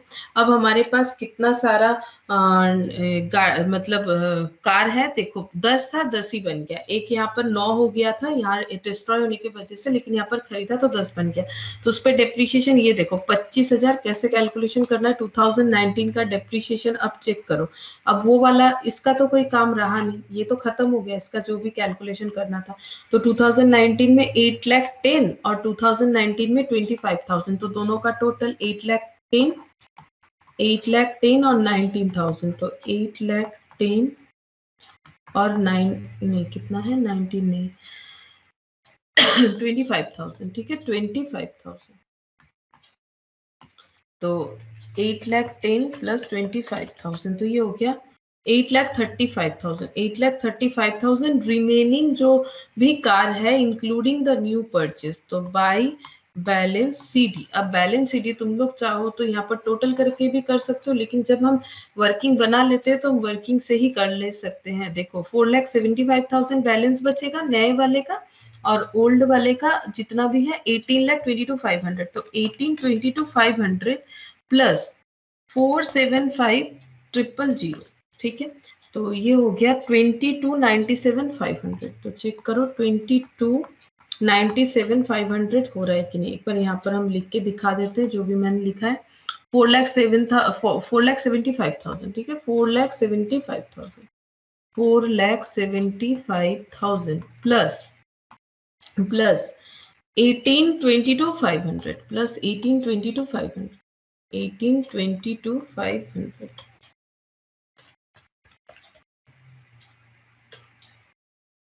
तो टोटल करोगे तो टोटल आ जाएगा 34,70,000, ठीक है। टोटल आ रहा है 34,70,000। बट हमें बोला है कि आगे का भी एक बनाना है 2020 का, तो 1 Jan 2020 लिख दो। टू बैलेंस बीडी कितना लिखे 22 लाख कितना है 97 और 500, और बाय डेप्रिसिएशन देंगे 31 December 2020 बाय डेप्रिसिएशन, ठीक है। और बाय बैलेंस सीटी, बाय बैलेंस सीटी। अब इसे भी देखो हम लोग यहाँ से ऐड करके कर सकते हैं।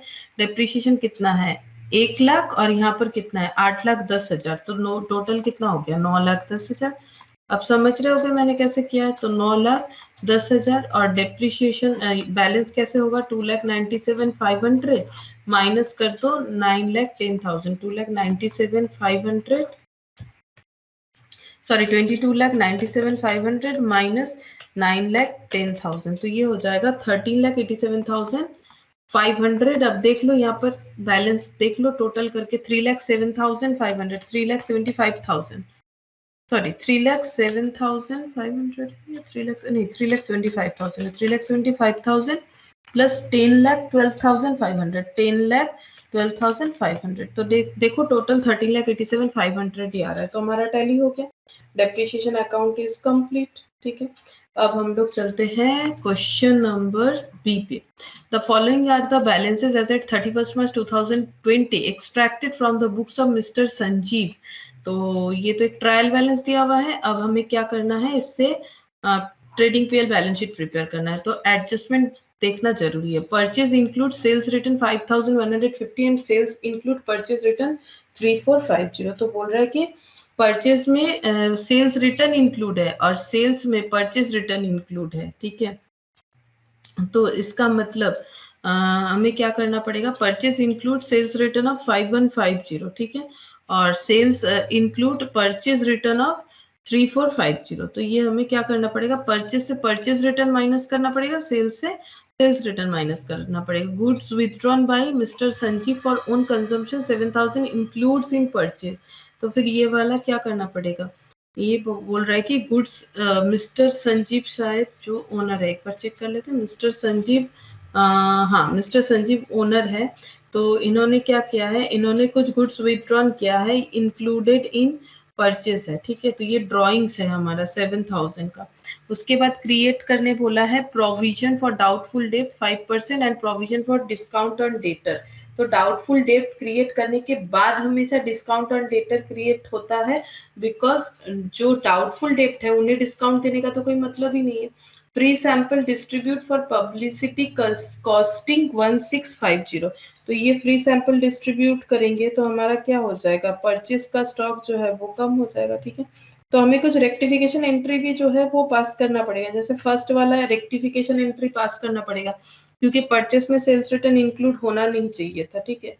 उसके बाद बोल रहा है कि फ्री सैंपल हो गया। अच्छा, wages paid in month of April for installation of plant and machinery amounting to 900 were including wages account. यहाँ भी गलत हो गया, तो देख रहे हो रेक्टिफिकेशन ऑफ एरर जो है वो कितना इंपॉर्टेंट पार्ट है। Bank overdraft is secured against hypothecation of stock, मतलब स्टॉक को मॉर्गेज रखते हुए बैंक ओवरड्राफ्ट लिया गया है। बैंक ओवरड्राफ्ट भी शॉर्ट टर्म लोन की तरह होता है। Bank overdraft outstanding as on 31st March 2020 has been considered as 80% of real value of stock।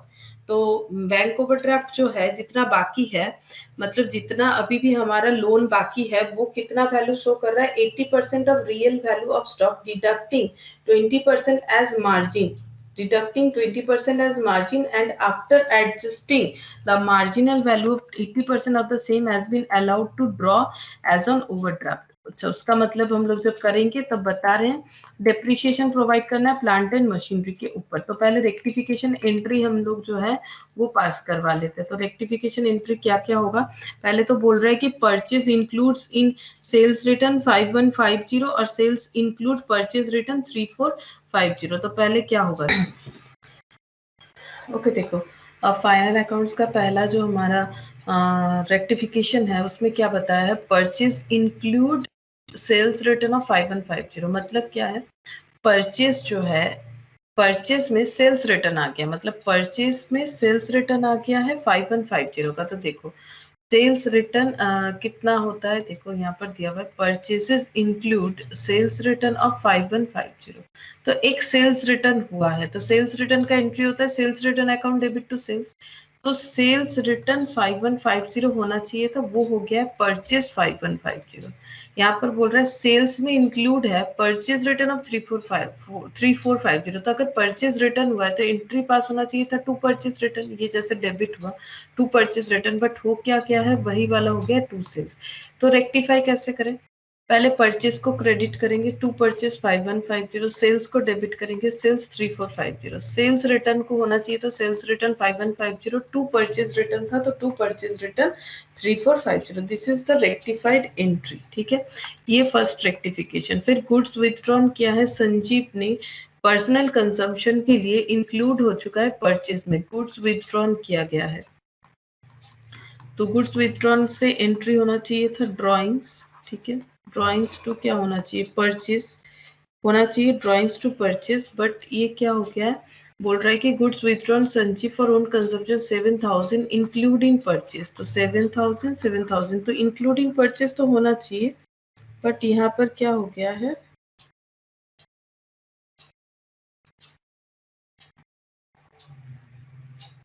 Included in purchases बता रहा है, goods withdrawn for own consumption.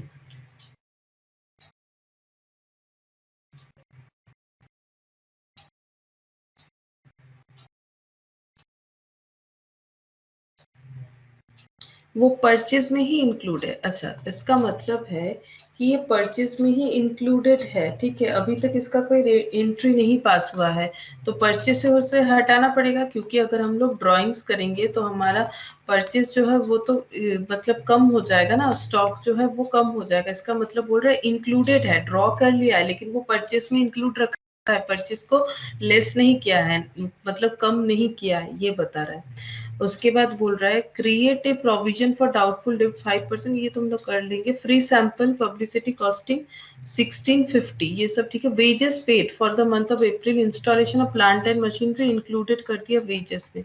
तो वेजेस पेड जो हुआ है प्लांट एंड मशीनरी, तो एंट्री होना चाहिए plant and machinery to cash, ठीक है। 900 बट कर क्या दिया है, वेजेस टू कैश कर दिया है, वेजेस टू कैश 900।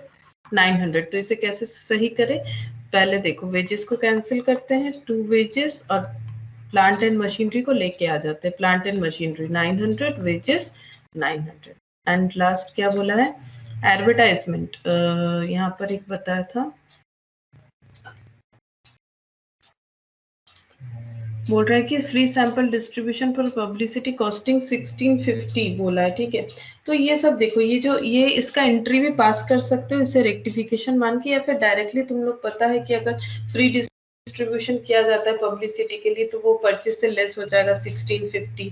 ठीक है, ये जो एंट्री है ना, ये जैसे कि ये वाला और ये वाला ड्राइंग्स टू परचेज, तो ये सब एंट्री हुआ नहीं है, ये सब एंट्री करने बोल रहा है, तो इसका रेक्टिफिकेशन में भी हम लोग डाल सकते हैं, डायरेक्ट एडजस्टमेंट भी दिखा सकते हैं।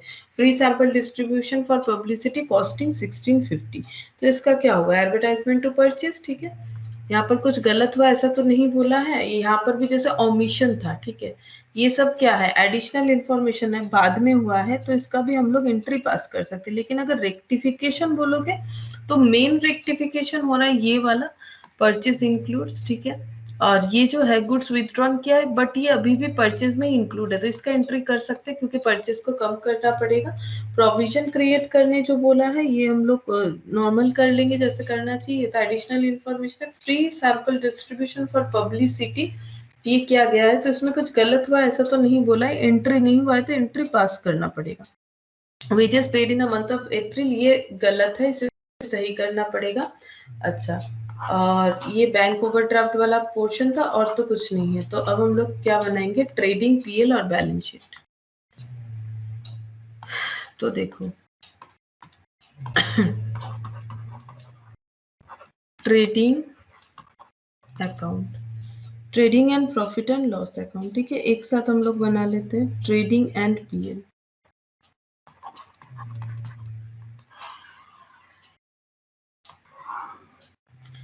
तो पहले देखो क्या आ जाएगा, पहले प्लांट एंड मशीनरी है, ये बैलेंस शीट में चला जाएगा। फर्नीचर फिटिंग्स है, तो trading PL and balance sheet एक साथ कर लेते हैं। तो पीएल के लिए थोड़ा और जगह छोड़ देते हैं, ये एक पेज फिर पीएल के लिए छोड़ दिया मैंने, यहाँ पर कर लेते चलो बैलेंस शीट। ठीक है, तो सबसे पहले बोला है प्लांट एंड मशीनरी। ठीक है, प्लांट एंड मशीनरी मिल गया हमें। प्लांट एंड मशीनरी कितना बोला है, 39,100, तो 39,100, और हम लोगों ने खरीदा था। ठीक है, जिसका यहाँ पर देखो वेजेस 39,100 खरीदा नहीं है, वेजेस जो है वो प्लांट एंड मशीनरी में इंक्लूड होना चाहिए, प्लांट एंड मशीनरी का वैल्यू बढ़ जाएगा। प्लांट एंड मशीनरी हो गया 39,100 प्लस 900 हम यहाँ पर दिखा रहे हैं, तो ये टोटल कितना हो गया 40,000 आफ्टर रेक्टिफिकेशन। ठीक है, लेस करना पड़ेगा डेप्रिसिएशन। प्लांट एंड मशीनरी पे डेप्रिसिएशन कितना लगाने बोला है, प्लांट एंड मशीनरी पे डेप्रिसिएशन जो है वो बोला है 15%, तो 15% लगाओ। 40,000 पे 15%, 40,000 इंटू 15%, तो ये हो गया 6,000 माइनस इक्वल टू, कैलकुलेटर में इस तरह से करना है तुम लोग को, 34,000। अब ये डेप्रिसिएशन दो जगह पुट होगा, चलो डेप्रिसिएशन को लिख लेते हैं। डेप्रिसिएशन हमारा क्या हो जाएगा, एक्सपेंस पीएल में। नेक्स्ट कौन सा है, नेक्स्ट है फर्नीचर एंड फिटिंग्स 20,500, इस पे कोई एडजस्टमेंट नहीं था, सिर्फ डेप्रिसिएशन है। कितना, 10%, 20,500 पे 10%, यानी 2,050, यानी 2,050।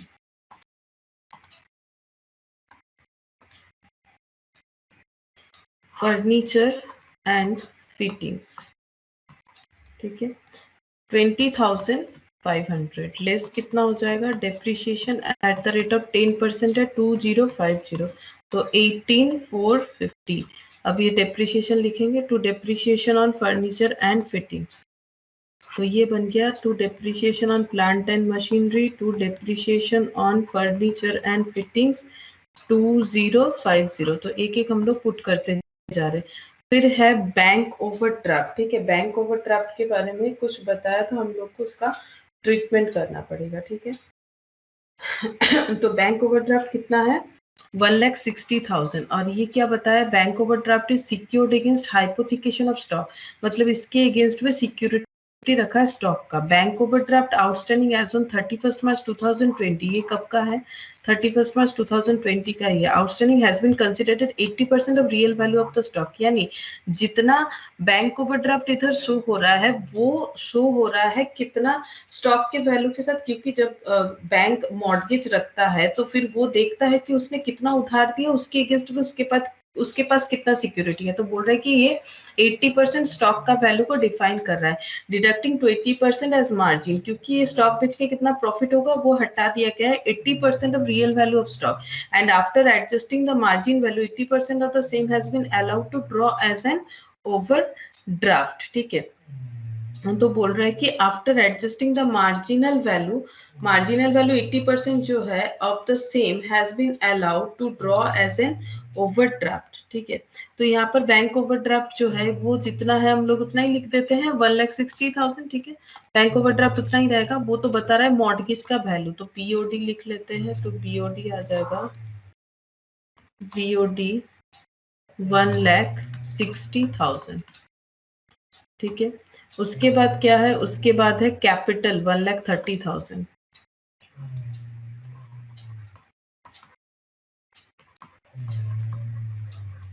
$1,30,000 आ गया। ड्रॉइंग्स 60,000 लेस हो जाएगा, ड्रॉइंग्स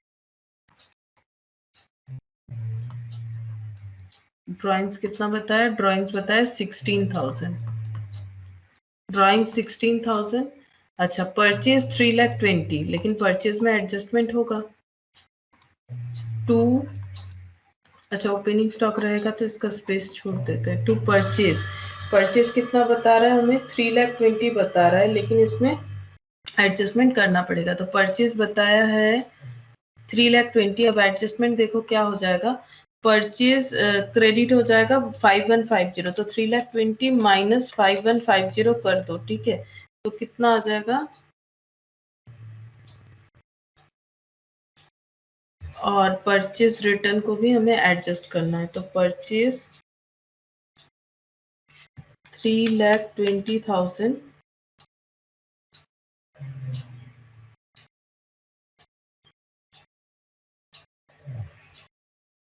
और यहाँ पर बाकी भी हमें एडजस्टमेंट करते रहना है। देखो 3,20,000 एक तो परचेज, वहां से ये दिख रहा है परचेज 5,150 लेस कर दो, 5,150 लेस कर दो, फिर वो ड्राइंग्स दिख रहा है 7,000 उसे भी लेस कर दो, और भी कुछ एक था ड्राइंग्स के अलावा हम लोगों ने क्या किया है, फ्री सैंपल डिस्ट्रीब्यूशन 1,650, इतना सारा एडजस्टमेंट होने के बाद 3,06,200 होगा। तो कैसे लिखना है, ये देखो परचेज पहले हम लोग लिख लेंगे जो दिया हुआ है 3,20,000, ये लिख लो 3,20,000, ये परचेज दिया हुआ है 3,20,000। फिर इसमें रेक्टिफाई करने की वजह से परचेज का वैल्यू क्या हो जाएगा, कम हो जाएगा 5,150 से, तो लेस रेक्टिफाइड, रेक्टिफिकेशन के लिए रेक्टिफाइड 5,150 लेस ड्राइंग्स, मतलब प्रोप्राइटर ने किया है, स्टॉक ड्राइंग्स किया है, लेस ड्राइंग्स, ये देखो प्रोप्राइटर ने किया है 7,000 का, इसका लेस नहीं किया था, और लेस हो जाएगा एडवर्टाइजमेंट, एडवर्टाइजमेंट के लिए 1,650 का लेस होगा, और लेस हो जाएगा एट लास्ट जो परचेज रिटर्न एक्चुअली है, और परचेज रिटर्न एक्चुअली कितना है, परचेज रिटर्न है 3,450, ये देखो 3,450, तो इस तरह से हो 3,450, तो 3,20,000 माइनस 5,150 जो रेक्टिफिकेशन की वजह से हुआ, ड्राइंग्स का 7,000, गुड सैंपल डिस्ट्रीब्यूशन 1,650 माइनस 3,450, तो ये हो गया 3,02750, 3,02750। अब ये ड्राइंग्स उधर भी जाना चाहिए, 7,000 और 1,000 कितना हो गया, 7,000 और 1,650, ये ड्राइंग्स जो है वो हमारे ड्राइंग्स में भी जाना चाहिए ना, तो ये कितना हो गया 8,000, और ये रेक्टिफिकेशन, तो इसका देखते हैं total 7,000 plus 1,650, 8,650 plus 16,000 24,650,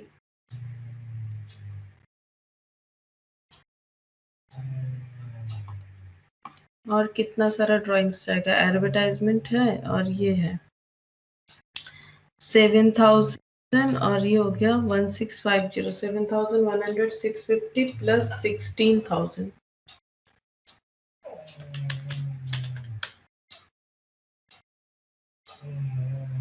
1,650 free sample distribution है। अच्छा, ये थोड़ी कैपिटल में जाएगा, sorry free sample distribution capital में नहीं जाता। कैपिटल में कौन सा ड्राइंग जाता है? जो प्रोप्राइटर ने किया है। तो और एक कर देते हैं, प्रोप्राइटर ड्राइंग्स डायरेक्टली लिख देते हैं। प्रोप्राइटर ने खुद की जरूरत के लिए ड्राइंग्स करके रखा है 7000, ठीक है।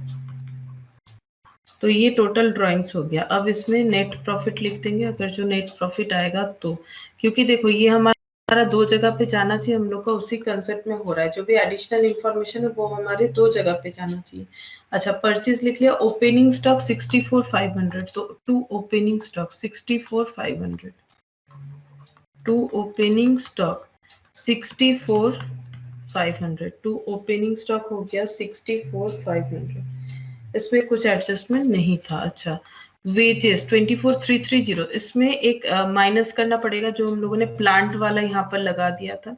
वेजेस 24,330 माइनस हो जाएगा रॉन्गली जो एडेड था, रॉन्गली एडेड जो था 900, तो 24,330 माइनस 900, तो ये हो गया 23,430, ठीक है। 23,430, और इसका इफेक्ट एक हम लोगों ने वहां पर दे दिया है, मशीनरी में ऐड कर दिया है 900, और ये सारा इफेक्ट ऑलरेडी दिया हुआ है। देखो ये जो है, ये तो ड्राइंग्स था, ये जो ड्राइंग्स है वो ये वहां पर हम लोगों ने लिख दिया है 7000, ठीक है।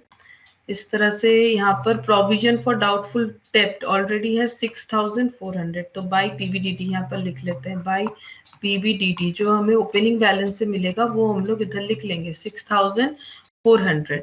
Provision for discount 2750, by provision for discount on debtor PDD, ठीक है। Provision for discount on debtor 2750। अच्छा, उसके बाद बोल रहा है सन्ड्री डेटर 2,40,000 है, तो ये बैलेंस शीट में लिखना चाहिए सन्ड्री डेटर 2,40,000, बट इसमें एडजस्टमेंट होगा, तो सन्ड्री डेटर हो जाएगा 2,40,000। Sundry debtor 2,40,000। अब इसमें पीबीडीडी क्रिएट करना पड़ेगा, लेस करना पड़ेगा, पहले पीबीडीडी फिर डिस्काउंट, ठीक है, और यही वाला पीडीडी, फिर यही दो चीज वहां पर चला जाएगा पीएल में करंट ईयर का। तो कितना कितना क्रिएट करना है? 5% और 2.5%। पहले 5%, 2,40,000 पे 5%, तो ये हो जाएगा 12,000 माइनस इक्वल टू बच रहा है 2,28,000, इस पे 2.5%, ये जो बचेगा 2,28,000, इस पे 2.5% into 2.5%, that is 5,700 minus equal to 2,22,000, 2,22,300। तो क्या हो जाएगा? देखो यहाँ पर लिखेंगे 2 पीबीडीडी जो नया क्रिएट हुआ है वो है 12,000, और 2 पीडीडी मतलब provision for discount on data, but तुम लोग पूरा नाम लिखोगे, अभी हम शॉर्टकट लिख रहे हैं। अच्छा, उसके बाद सन्ड्री डेटर, सन्ड्री क्रेडिटर 95,000, इसमें तो कोई एडजस्टमेंट नहीं था। Sundry creditor 95,000, sundry creditor 95,000, no changes. Sundry creditor हो गया 95,000, नो चेंजेस। बैड डेप 2200, तो बैड डेप पीएल का आइटम होता है, तो पीएल में चला जाएगा, इधर लिखना पड़ेगा 2 बैड डेप्ट, 2 बैड डेप्ट है 2200। अच्छा, उसके बाद बैड डेप्ट रिकवर्ड, तो ये बाई साइड में आ जाएगा, बाई बैड डेप्ट रिकवर्ड 900, 2 सैलरी हो जाएगा, बाई यहाँ पर लिखते हैं बाई बैड डेप्ट रिकवर्ड 900, ये इनकम हो गया बैड डेप्ट recovered. To salary 45,100, to salary 45,100, to salary 45,100, salary आ गया 45,100। और जो आउटस्टैंडिंग सैलरी है, ठीक है, उसे हम लोग दो तरह से कर सकते हैं, ठीक है। या तो हम लोग उसे दिखाएंगे कहाँ, आउटस्टैंडिंग सैलरी को दिखा देंगे हम लोग बैलेंस शीट में सैलरी पेबल बोल के, क्योंकि ये देखो ये नीचे आउटस्टैंडिंग का एडजस्टमेंट नहीं है कि हम लोग दो जगह करें। अगर ट्रायल बैलेंस के अंदर है या तो पीएल में दिखा दो टू आउटस्टैंडिंग सैलरी बोल के, या फिर उसे बैलेंस शीट में दिखा दो। तो इंस्टीट्यूट के हिसाब से रिकमेंडेड दिख रहा है मुझे कि हमें यहाँ दिखाना चाहिए। दोनों केस में सारा चीज टैली करेगा बट आंसर्स अलग आ जाएंगे, ठीक है, क्योंकि अगर ये आउटस्टैंडिंग हम लोग वहां दिखा देते तो पीएल कम शो करेगा। तो आउटस्टैंडिंग सैलरी कितना बता रहा है, 4900 प्रीपेड रेंट। तो प्रीपेड रेंट यहाँ पर लिख देते हैं, प्रीपेड रेंट। अब कोई भी एक चीज करना है, अगर ट्रायल बैलेंस के अंदर है, अगर सारा चीज हमें बैलेंस शीट पे दिखा रहा है तो बैलेंस शीट पे दिखाएंगे, फिर ये पीएल में कुछ भी एडजस्ट नहीं होगा। प्रीपेड रेंट हो गया 600, उसके बाद है रेंट 8600, तो रेंट 8600 टू रेंट 8600। अच्छा, उसके बाद है कैरेज इनवर्ट 2250, तो ये चला जाएगा ट्रेडिंग में, टू कैरेज इनवर्ट। यहाँ लिख देते हैं, जगह है, to carriage inward 2250, to carriage inward, और carriage outward 2700, carriage outward 2700, to carriage outward 2700। फिर बाई सेल्स, ये देखो बाई सेल्स है, उसके बाद ये देखो सेल्स 4,30,600, लेकिन इसमें भी एडजस्टमेंट होगा। 4,30,000 लिख लेते हैं, 4,30,600, 4,30,600। अब रेक्टिफिकेशन देखो, सेल्स जो है 3450 डेबिट हो जाएगा और सेल्स रिटर्न भी लेस हो जाएगा, तो 3450 और 5150, 3450 3450 और 5150, ये तो सेल्स रिटर्न है और ये है रेक्टिफिकेशन।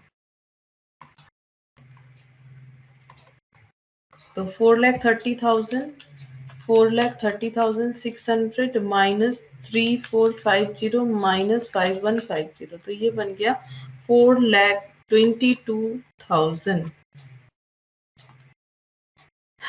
अच्छा, एडवर्टाइजमेंट 6,700, प्रिंटिंग स्टेशनरी 2,500। अच्छा, एडवर्टाइजमेंट और प्रिंटिंग स्टेशनरी।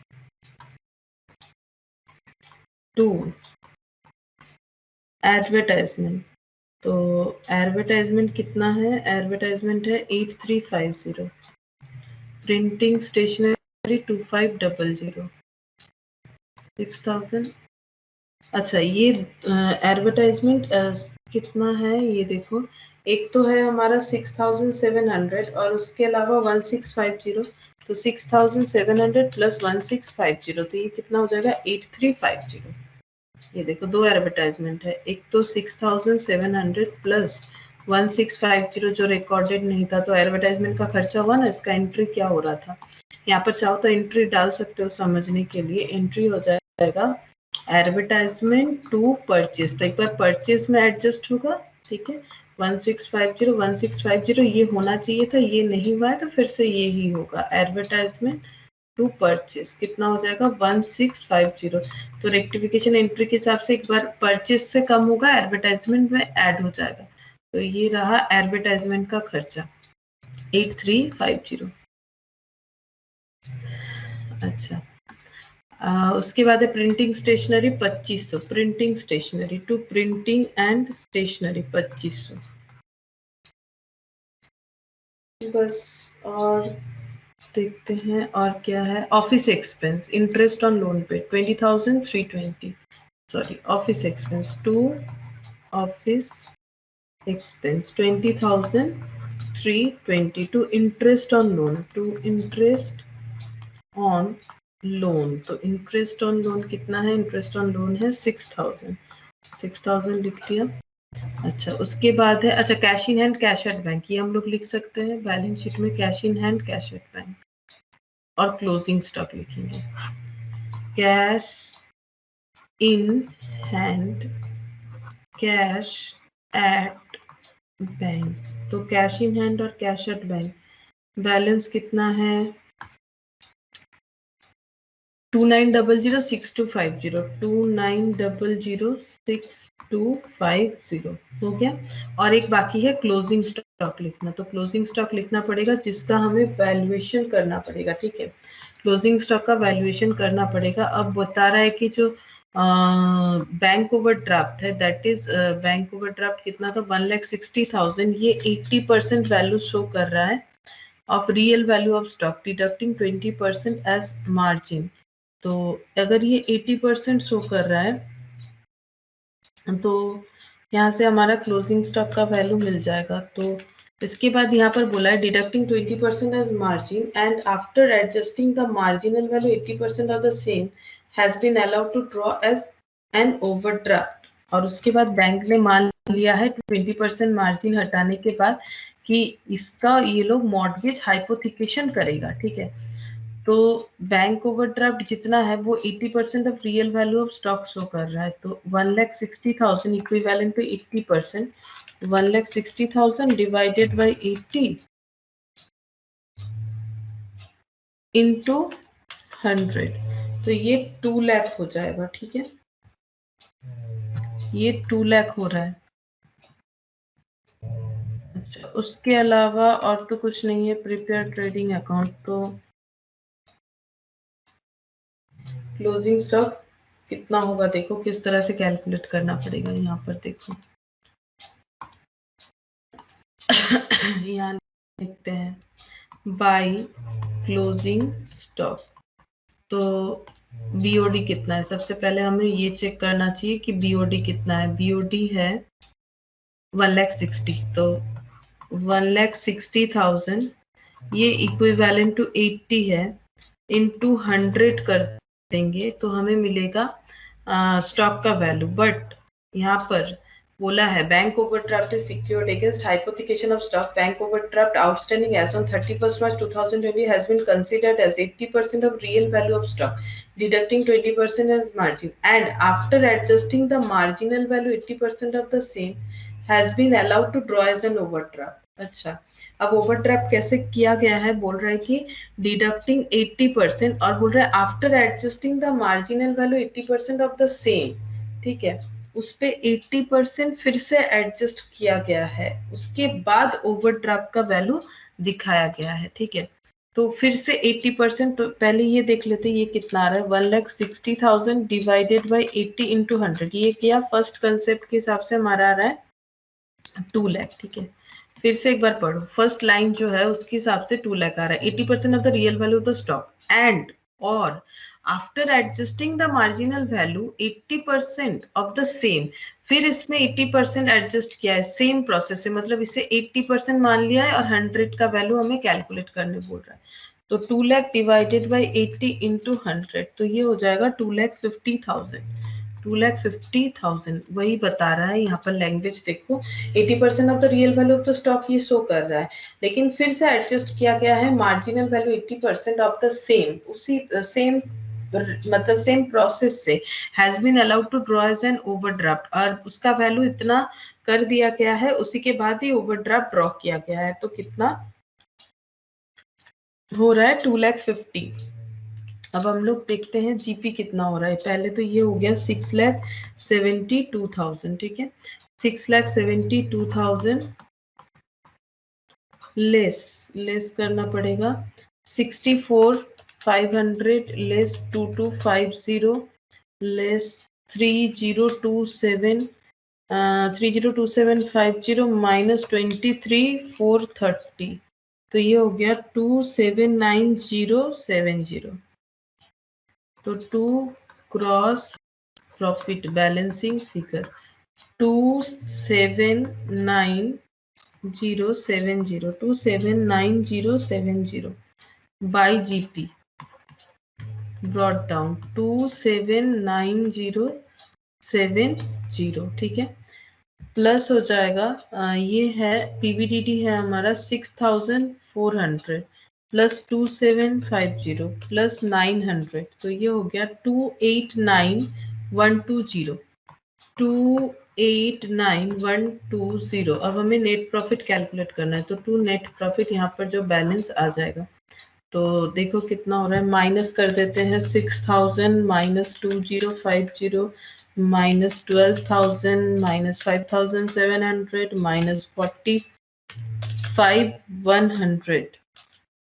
आगे देखो minus 2200 minus 8600 minus 2700 minus 8350 minus 2500 minus 2320 minus 2320 minus 6000। तो नेट प्रॉफिट हो जा रहा है 1,67,600 1,67,600 टोटल 2,89,120। ठीक है, उसके बाद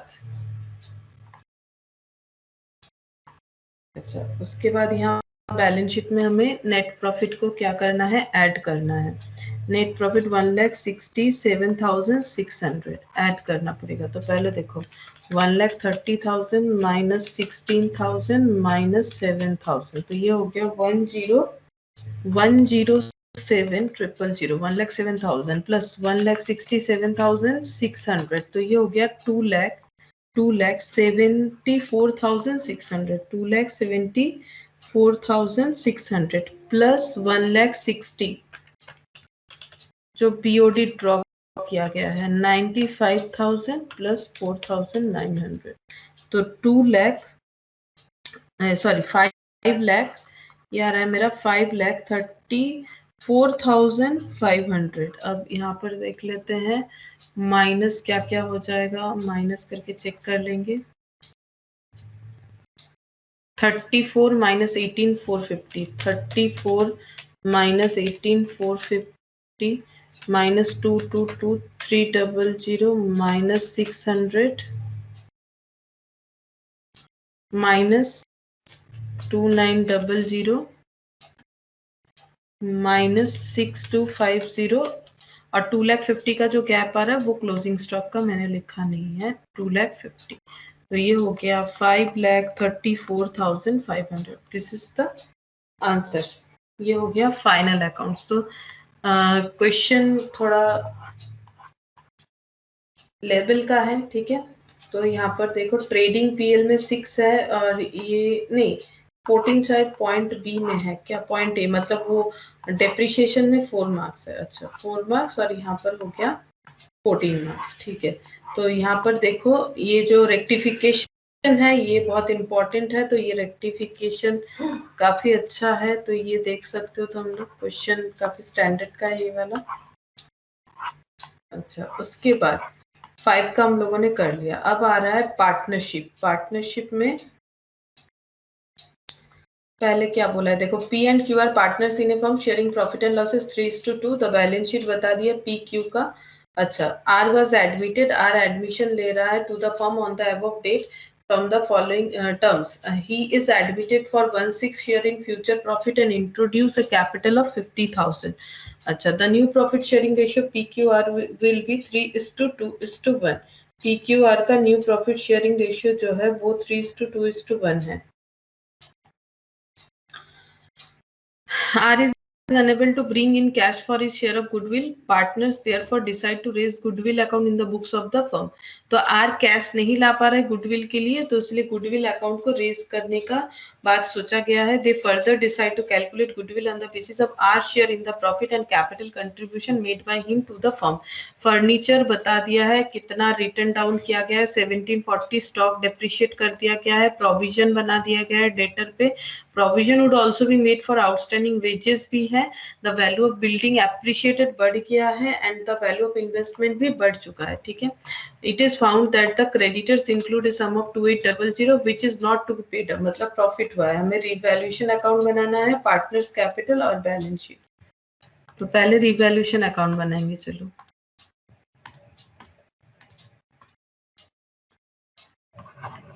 रिवैल्यूएशन,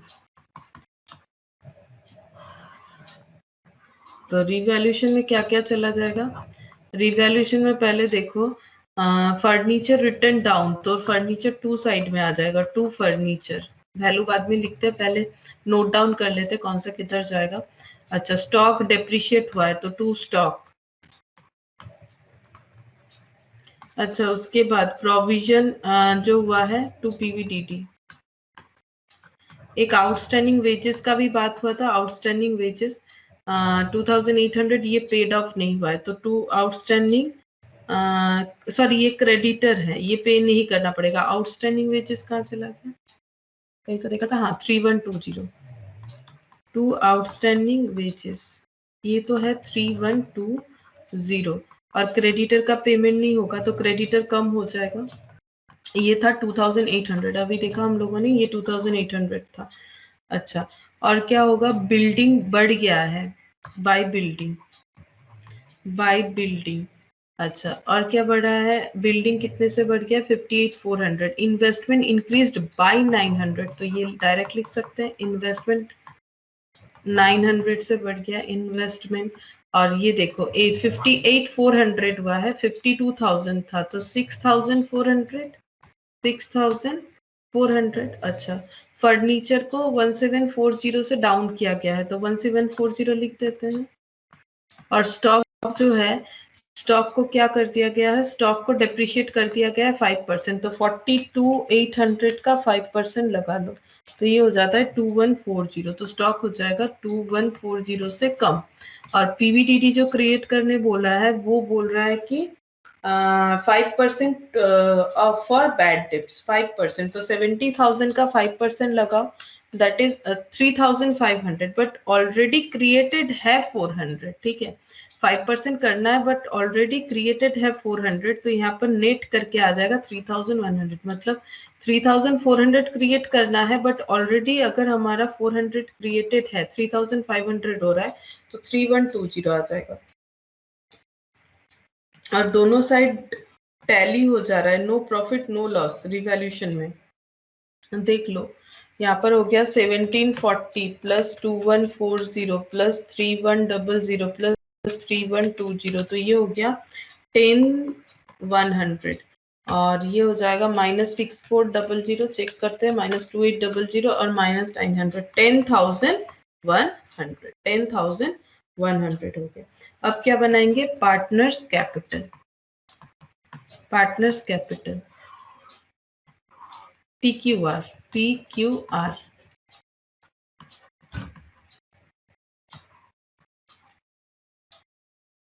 बाय बैलेंस BD, तो बाय बैलेंस BD कितना हो जाएगा, बाय बैलेंस BD 88 और 72, 88 और 72,000, ठीक है। उसके बाद रिजर्व वगैरह कुछ है क्या, नहीं है। रिवैल्यूएशन का प्रॉफिट लॉस भी कुछ नहीं आया है। अच्छा, उसके बाद आर का बता रहा है कि गुडविल नहीं ला पा रहा है और गुडविल को क्या करना है, रेज करना है उसके प्रॉफिट शेयरिंग रेशियो में। अच्छा, कैपिटल लेके आया 50,000, ये लिख सकते हैं बाय कैश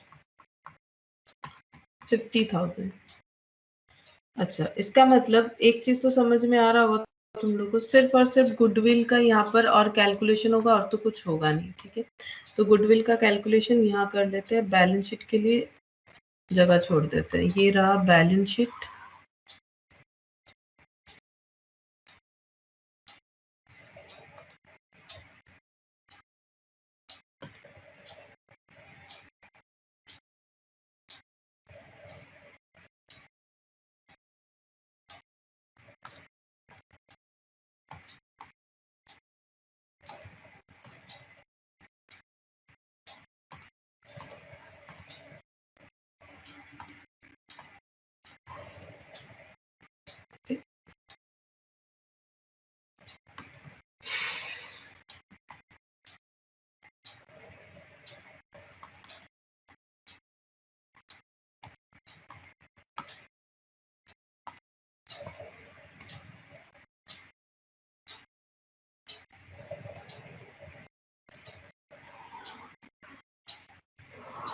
ये रहा बैलेंस शीट, ठीक है।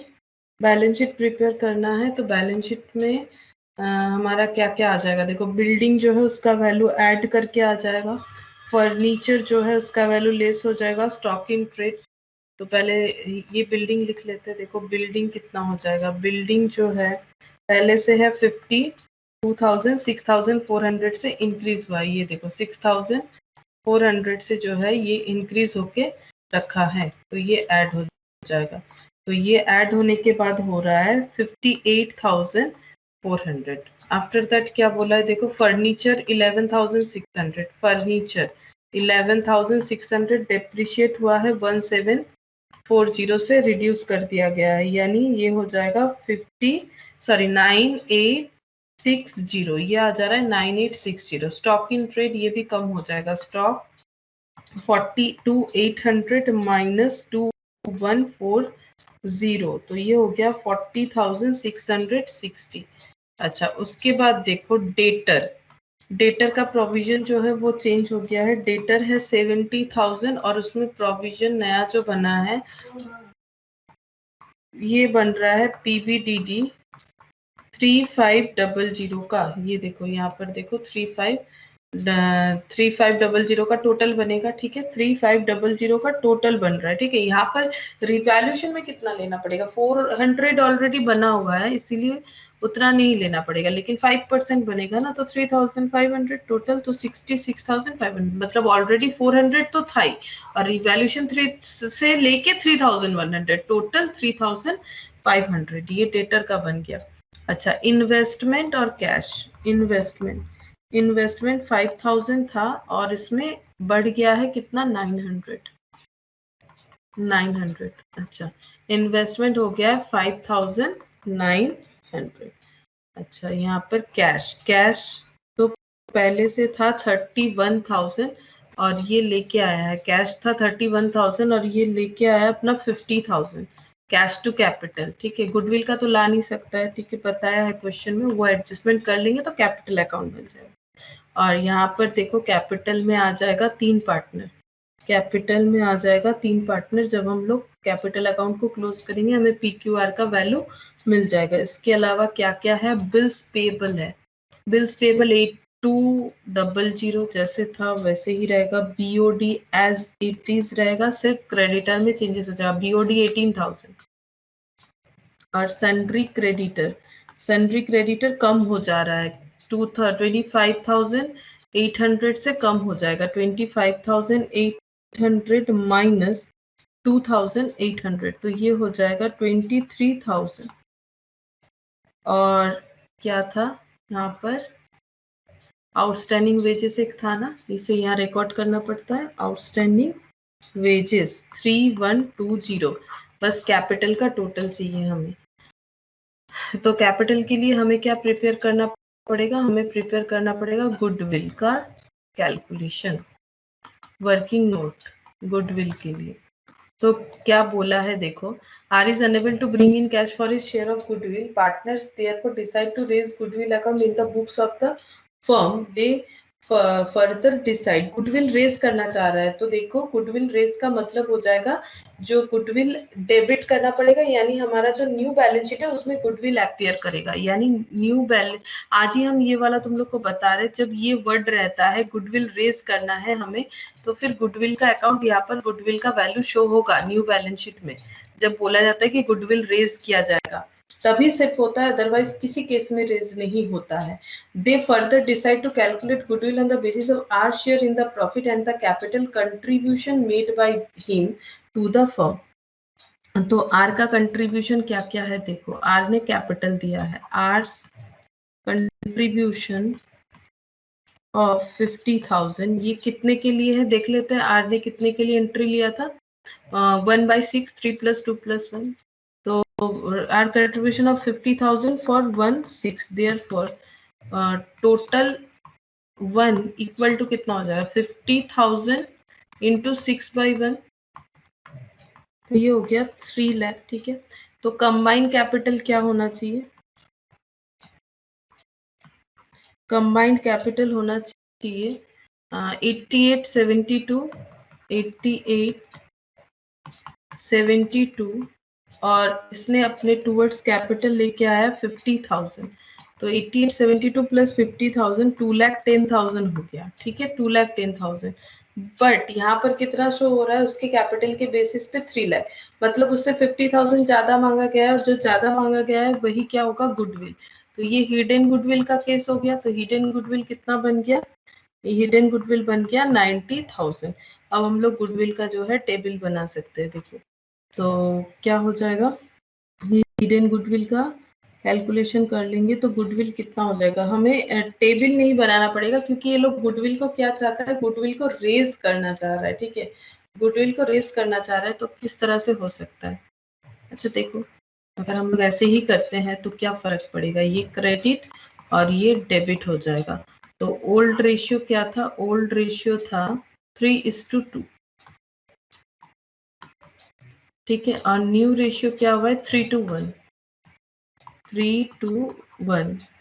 तो कौन कौन है, P, Q और R है। गुडविल को रेस करना है तो 90,000 divided by 5, 90,000 divided by 5 into 3, तो ये हो गया 54,000। ठीक है, माइनस 90,000 तो ये हो जा रहा है 36,000। ठीक है, तो आर को कितना लाना पड़ेगा अपने शेयर ऑफ गुडविल का, 90,000 का 1/6, 90,000 डिवाइडेड बाई 6 तो कितना हो जाएगा 15,000 हो जाएगा। लेकिन यहाँ पर पॉइंट जो है वो थोड़ा अलग है, बोल रहे हैं कि गुडविल को ये लोग चाहता है कि गुडविल का अकाउंट जो है वो रेज कर दिया जाए।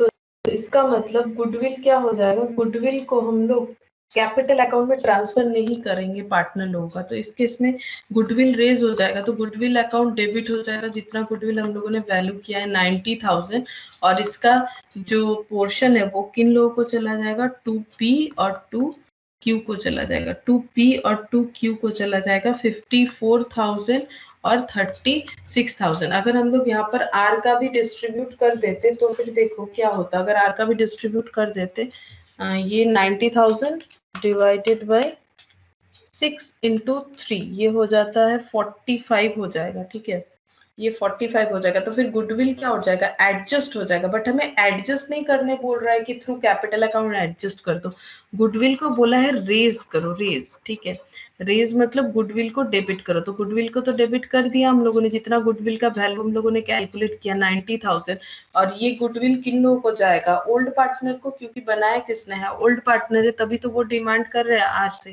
तो ये एक स्पेशल केस था। यहाँ पर हो जाएगा बाय गुडविल। ठीक है, यहाँ पर हो जाएगा बाय गुडविल 54,000 और 36,000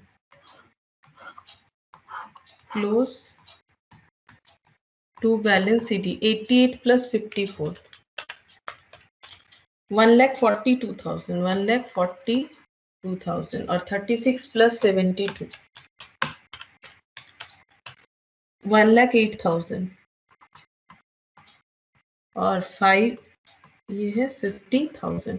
अब ये लिख देना है यहाँ पर हमें, जो बैलेंस शीट बना हुआ है बैलेंस शीट में लिखेंगे 1,42,000, 1,08,000 और 50,000।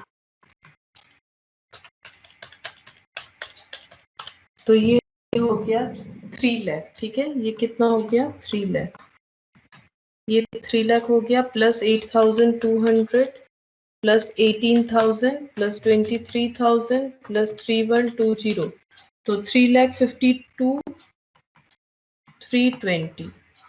अच्छा, इधर भी होना चाहिए 3,52,320। चेक करते हैं तो -81 माइनस 5,900, अभी तक हम लोगों ने गुडविल नहीं लिखा है, उसे लिख लेंगे। -66,500 माइनस 40,660 माइनस 9,860 माइनस 5,8,400। अच्छा,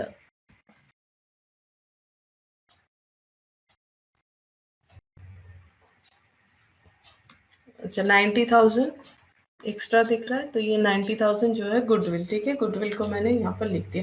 तो जब गुडविल रेज बोलेगा तो सिर्फ क्या करना है, गुडविल को डेबिट करना है, और क्रेडिट किसे करना है, जिन लोगों को गुडविल का वो पोर्शन मिलने वाला है।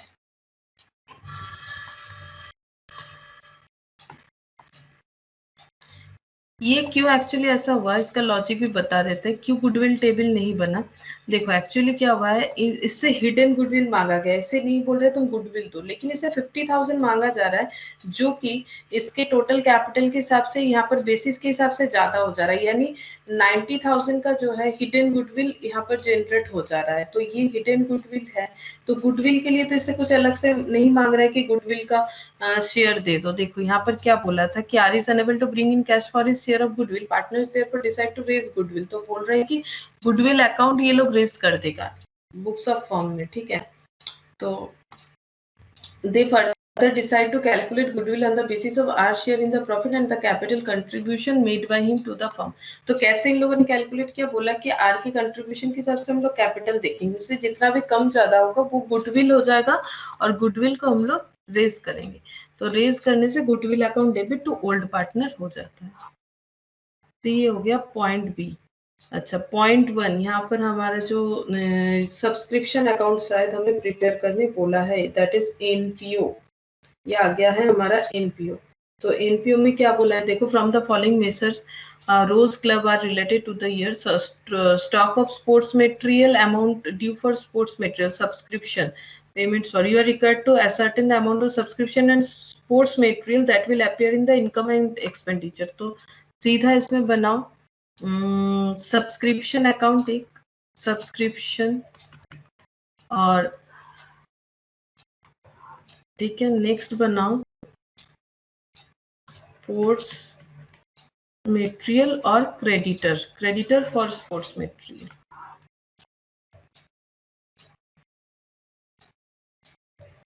और क्रेडिटर, जब भी स्पोर्ट्स मटेरियल बनेगा तो क्रेडिटर फॉर स्पोर्ट्स मटेरियल बन जाना चाहिए। तो स्टॉक ऑफ स्पोर्ट्स मटेरियल दिया हुआ है, देखो तो to balance BD 2,25,000, to balance BD 2,25,000, और बाई बैलेंस सीडी हो जाएगा 3,37,500, 3,37,500, ठीक है। उसके बाद अमाउंट ड्यू, तो ये लाइबिलिटी है 202500, तो 202500 ये लाइबिलिटी बाई बैलेंस बीडी। ये सब वर्किंग नोट की तरह भी हम लोग यूज कर सकते हैं। नहीं यहाँ पर तो इतना ही पूछा, इसे वर्किंग नोट फिर मत डालो, ये हमारा मेन सम्स हो जाएगा 2,92,500। तो टू बैलेंस सीडी 2,92,500, ये सारा पुट कर लिया हम लोगों ने। अच्छा सब्सक्रिप्शन ड्यू है, तो एक हो जाएगा टू बैलेंस बीडी और बाई बैलेंस सीडी। तो ये रहा टू बैलेंस बीडी और बाई बैलेंस सीडी, लिख लेते हैं अमाउंट। तो टू बैलेंस बीडी कितना है 33,750, 33,750, 49,500, 33,750 एंड 49,500, ठीक है। उसके बाद receipt in advance 27,000, 15,750, 27,000, 15,750 by balance BD to balance CD. सारा डेटा यहाँ से हम लोग ने पोस्ट कर लिया जो टेबल बना हुआ है। Subscription received by during the year, तो बाय बैंक 11,25,000, 11,25,000। उसके बाद बोल रहा है payment for sports material during the year, उस साल हम लोगों ने पेमेंट किया है, तो क्रेडिटर को करेंगे टू बैंक 6,75,000, टू बैंक तो 6,75,000, तो बाई परचेज आ जाएगा बैलेंसिंग फिगर। तो 6,75,000 प्लस 29,2500 जितना 9,67,500 माइनस 20,2500, तो ये आ रहा है परचेज 765,000। तो ये परचेज यहाँ पर ट्रांसफर हो जाएगा टू, क्या हो जाएगा टू यहाँ पर हो जाएगा परचेज।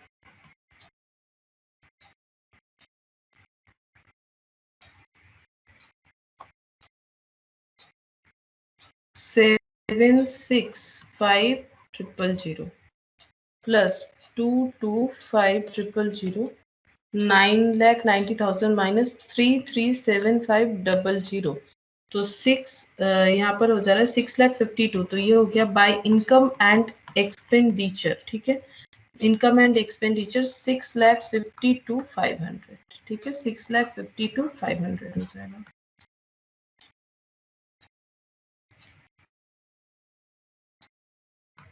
Balancing figure. तो एक बार देख लो इंस्टीट्यूट का सोल्यूशन कहाँ है, कहाँ है, किस तरह से किया है देखो। इन लोगों ने अपने हिसाब से किया है, इन लोगों का भी आ रहा है 6,52,500। अच्छा मेरा भी तो 6,52,000, हाँ ठीक है, 6,52,500 आ रहा है इन लोगों का।